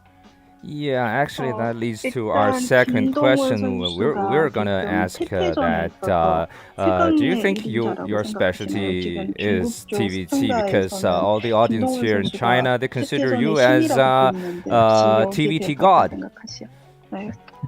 저는 그렇게 생각하지 않지만 뭐 저를 빼고 뭐 저희 팀원들이나 이제 팬분들이 그렇게 말을 해줘서 네, 그런 것 같고, 뭐 오늘 경기 내용만 봤을 때 솔직히 말씀드리면 클렘 선수가 아주 정말 잘하긴 하지만 저도 뭐 프로게이머 생활하고 있는데 클렘 선수랑 1대1 냈다고 해서 뭐 만족하지 않고, 그래도 이 계기를 기회 삼아서 더 잘해서 나중에는 뭐 2대0, 3대0도 낼 수 있는 진짜 그런 선수가 되겠습니다. 首先我没有觉得我是 TVT 的神，只是所有的观众和队员都这么评价我的话，那就是有点非常感谢大家的评价。然后虽然说 Clem 选手今天，而且Clem 选手今天打的也非常出色。但是呢，我也是做了这么多年的职业选手了，我不会只是因为打了1-1而满足，我希望下一次能有机会可以再打。Yeah, I didn't consider that I'm the god of TVT, but since the audience and teammates all consider me as god of, I can only say thank you guys. And after all these years of pro experience, I'm not satisfied. I'm not gonna stop with that 1-1 result. I'm gonna do better. The last question is that during the last fight vs Clem, when you're second base down, yet you chose to take all Clem's troops. So did you find out that he did not upgrade the Marine Shield? 클램 선수가 약간 그 방어를 업그레이드 안 하는 상황인데 그때 어떤 생각하셨나요? 일단은 게임을 잘하니까 좋네요. 질문도 3개 연속 받을 수 있어가지고 일단 뭐 사이클론 그때 처음에 들어왔을 때는 위기다 생각했고 유리하다고 생각을 안 했었는데 처음에 상대방이랑 공격이 엇갈렸을 때 잘 막으면서 이거 한 방 있겠다는 생각을 했고 근데 제가 들어가는 순간에도 클램 선수는 제 본진에 있는 투사이클론을 봤던 것 같아요. 그래서 뭐 방패가 안 돼 있긴 했지만 그래도 제가 또 잘해가지고 타이밍도 좋았다. 잘 들어가서 이긴 것 같습니다. 首先的话非常开心打好比赛居然可以拿到3个提问，然后其实当时 I'm really happy that we won and I got 3 questions to answer. I didn't expect that, but only after I decided to push and I found out that he has 2 cyclones in his main base. At that moment, I decided that I realized that he forgot to upgrade the Marine Shield. That's why I seized the timing and decided to take all Clem's troops. 你中场就把农民拖过去 all in 了。其实，在 TVT 当中，农民 all in 是比较少见的。你当时为什么会这么果断呢？马入选手。 For Maru, it's very rare to control all your SCVs to have a big rush against the cure while in the middle of the game. So, how did you make that decision? 네, 도우비 형이 사크를 많이 찍어가지고 배럭 늘리는 게 좀 늦어서 타이밍이 그때밖에 없다고 생각해서 이번 배럭 갔는데. 首先的话，因为是 Q 选手出了很多飓风，所以当时可能他的声况没有来得及。然后我觉得那个是一个可以打 timing 的时机，所以我就是去做了一个 Yeah, Cure made a lot of cyclones, so I think this might be the good timing because he has not enough other troops to fight against me, so I need to make the decision. 那我们想有请队伍里面的所有的人一起来给我们做一下总结，可以说一下对于自己这个赛季的一个总结，对于下个赛季的展望，包括有什么想要感谢的人，我们都可以来分享一下。我们可以从 Sola 先开始。All the members from team to say something as a summary of this season. Maybe people you need to thank to just anything to share with us, with the audience. 다음 시즌에 대한 그런 전망 같은 거 한마디씩 부탁드릴게요. 강민수 선수부터 시작할게요. 일단 다 같이 잘한 것 같아서 너무 좋고요. 저희 팀이 확실히 이게 팀리그라는 게 특정 선수만 잘하는 게 아니라 이게 모든 팀원이 다 골고루 잘해야 우승할 수 있는 이렇게 계속 우승하고 이렇게 있지 않았나 싶고 다음 시즌도 저희가 우승해서 3핏 달성하도록 하겠습니다. 首先的话，其实团队赛的话，不是说每一个人打得好才能打得好，是要所有的选手都要一起努力才能会有一个好的结果。 First of all, in a team fight, we need everyone to do a great job. I'm so proud of my team that all of us did really well. So I'm looking forward to a better result. Maybe keep this good result going in the future. 이번 시즌도 또 선수들이 너무 잘해줘가지고 마지막 경기도 이제 그 팬분들이 굉장히 좋아할 만한 경기가 나와서 너무 다행이고요. 개인적으로는 오늘 강민 선수의 퍼포먼스가 너무 마음에 안 들었기 때문에 내년 시즌에 강민 선수가 저희 팀에 있을지는 잘 모르겠지만 있게 되면 열심히 연습시키도록 하겠습니다. 首先这个赛季我的队员打的都非常的出色，尤其是最后一场的比赛，非常的精彩。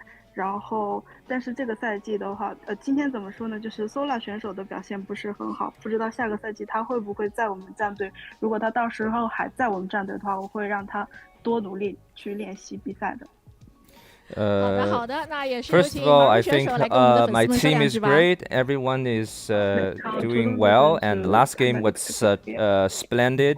But I think Solar need to do better. I don't know if he's gonna be there in the next season, but if he's gonna be in our team next season, I hope he do much better. 首先非常开心，这个赛季又拿到了一个冠军，而且也非常的感谢Ryung选手在最后的这种精彩的表现，然后希望下个赛季也可以继续加油。I'm so glad, I'm so thrilled with the result of this season. So I need to thank Ryung for his great performance. I hope we can do that. We can keep that going in the future. Okay, finally, Ryung as the MVP of the finals, say something. 제가 팀리그를 참석한 기간이 되게 오래됐는데 이렇게 또 MVP를 받을 수 있어서 또 뭐 클렘, 세랄, 마루 이런 선수들이 있는데 제가 받은 거에 대해서 되게 기쁘게 생각하고 있고요. 올해 초부터 시작이 좋아서 굉장히 기분이 좋고 다음 팀리그도 저희가 우승할 수 있었으면 좋겠고 사실 저번 시즌에 강민수 선수가 잘해서 저희 팀이 우승을 했어요. 근데 그때 좀 그 강민수 선수가 좋아하는 표정을 보면서 막 마냥 좋진 않았거든요. 근데 올해는 딱 밸런스가 맞게 강민수 선수가 좀 덜 잘해주고 조성 선수와 제가 또 잘해서 마무리할 수 있어서 기분이 좋고요. 네, 다음 팀리그 때는 저희 팀 우승하는 것과 더불어 단장님이 1승하는 모습, 맨날 나가서 지는 모습 말고 1승하는 모습 한번 볼 수 있었으면 좋겠습니다. 저희를 응원해주신 많은 팬분들께 진심으로 감사드립니다. 首先，其实我打战队联赛的时间非常长，然后很开心这次能拿到 MVP。虽然有很多优秀的选手，像 Clem、Elazer， 还有像 Maru， 但是大家打的都非常好。然后再一个就是上个赛季是因为 Yeah, I've been playing in the league for a very long time, so I'm gonna first thank to all my teammates, and I had to realize that many of the players I admire their performance, like Solar, Maru, and Clem. So maybe I just need more opportunities and seize the opportunities to do better. And I'm very happy that our captain Clem took his first win. So I'm just very happy. 总决赛呢，谢谢接受到我们的采访，希望你们下个赛季可以有更好的成绩。Interview 감사합니다. 축하합니다. Okay, that's all for our interview, and thank you. 谢谢 Thank you. 好的，那么我们今天的比赛也是要临近尾声了。最后，我们要有请我们 WTL 的主办方黄哥上台来给我们说两句，让我们掌声欢迎黄哥。又到这个这边对吧？又到这个赛季的结束了。我觉得2023年的确是挺魔幻的一年啊。我觉得今年其实也圆了大家的这个新争霸的一个梦吧，就是李平南在 IEM 的夺冠。那我们 WTO 也是又坚持了一年啊，又坚持好好做了一年，也是在这里上来。反正每年我们还是要感谢一下我们的赞助商啊，我们要感谢我们的。And welcome back, everyone. Welcome back, and again, a big shout out to, of course, ONSYDE. Not just their players like Ryung, like Maru, like Sola, but also CranKy. I had forgotten. He had won his first game. He also put in the work as well for himself and for his team, and he also put a point on the board when it came to the show matches that we had earlier in the playoffs. So we had a great time here tonight. We had a great time. As we just heard, Ryung, I guess the MVP of the finals, did very well for himself and very well for his team. Really wholesome as well to hear that interview, hearing from Ryung and all the other players as well. again, like Ryung has been known for his TVT matchup for a long time. Interesting to hear that he didn't really have a lot of faith in himself or a lot of confidence in the first series, but then he gained that confidence over the course of the night. And of course, he was the clear answer towards the end, and they're really cool to see. Okay, we got a lot of love. We have a lot of love for Ryung and CranKy, of course. They are the ex-Axiom boys. That's where we come from. That's why we are the CranKy Ducklings. You know, from Crank, from Ryung, from Alicia, and Impact and Heart, and all the ex-Axiom boys back in the day. So really cool to see them doing well. Really, yeah, really great to see them performing well here, even after so many years. GG, very well played. Much love, well deserved. And with that, we're also done tonight. We are also done here for the night. I believe there isn't going to be any more interviews or anything like that. Just of course, the trophy, the ceremony, all that stuff. And hope everyone enjoyed themselves. It's been a really long season of WTL. I'm sure there's going to be a future season. You know, I know that the next year of StarCraft is going to be a little bit uncertain in a way, just because there's all these other RTSs on the horizon, like Stormgate and Zero Space, and Immortal Gates of Pyre, for example, and I'm sure many others. And a lot of people are branching out, and you know, it's exciting. It's exciting stuff. And we do wish them all the best in the future when it comes to the upcoming RTSs. When it comes to StarCraft, obviously, we'll always be here for it. We'll always be here for StarCraft, and we cast on a daily basis. That will not end. And yeah, I look forward to it. Look forward to the new year, to 2024, to bring us some more content, some more StarCraft, some more casts. We mentioned before that I think last year we had 475 broadcasts in 365 days. I'm going to try and beat that. I'm going to try and beat that this year. I'll do my best. It's going to be difficult. It's going to be difficult to try to get more casts like that in. We've been definitely putting in a lot of work when it comes to multiple broadcasts, though. I mean, sorry, long casts. WTL, it's been brutal. Really, really long broadcast here tonight. And it does come to an end. For now, WTL comes to an end. I'm sure it'll be back in the future. Meanwhile, up next, ESL Open Cup Asia in a couple of hours. In less than 24 hours, we're going to be live with ESL Open Cup Asia. The day after that is going to be ESL Open Cup Americas. And then, of course, we have some replay coverage. We have Masters Coliseum over the weekend. A lot to go on. So look forward to it. Follow us, Twitter, Facebook, Instagram. We have a YouTube, ! YouTube in the chat, ! Socials in the chat. We are all over the place. Follow us, all things CranKy Ducklings. And we'll see you guys tomorrow for some more StarCraft action. Until then, hasta luego. Bye bye. 给我们呈现了这么精彩的比赛，我们 RTS 游戏，我们的星际争霸永远是那么的有魅力。那我们这届比赛就到这里全部结束了，我们下一届再见哦，不见不散，大家拜拜。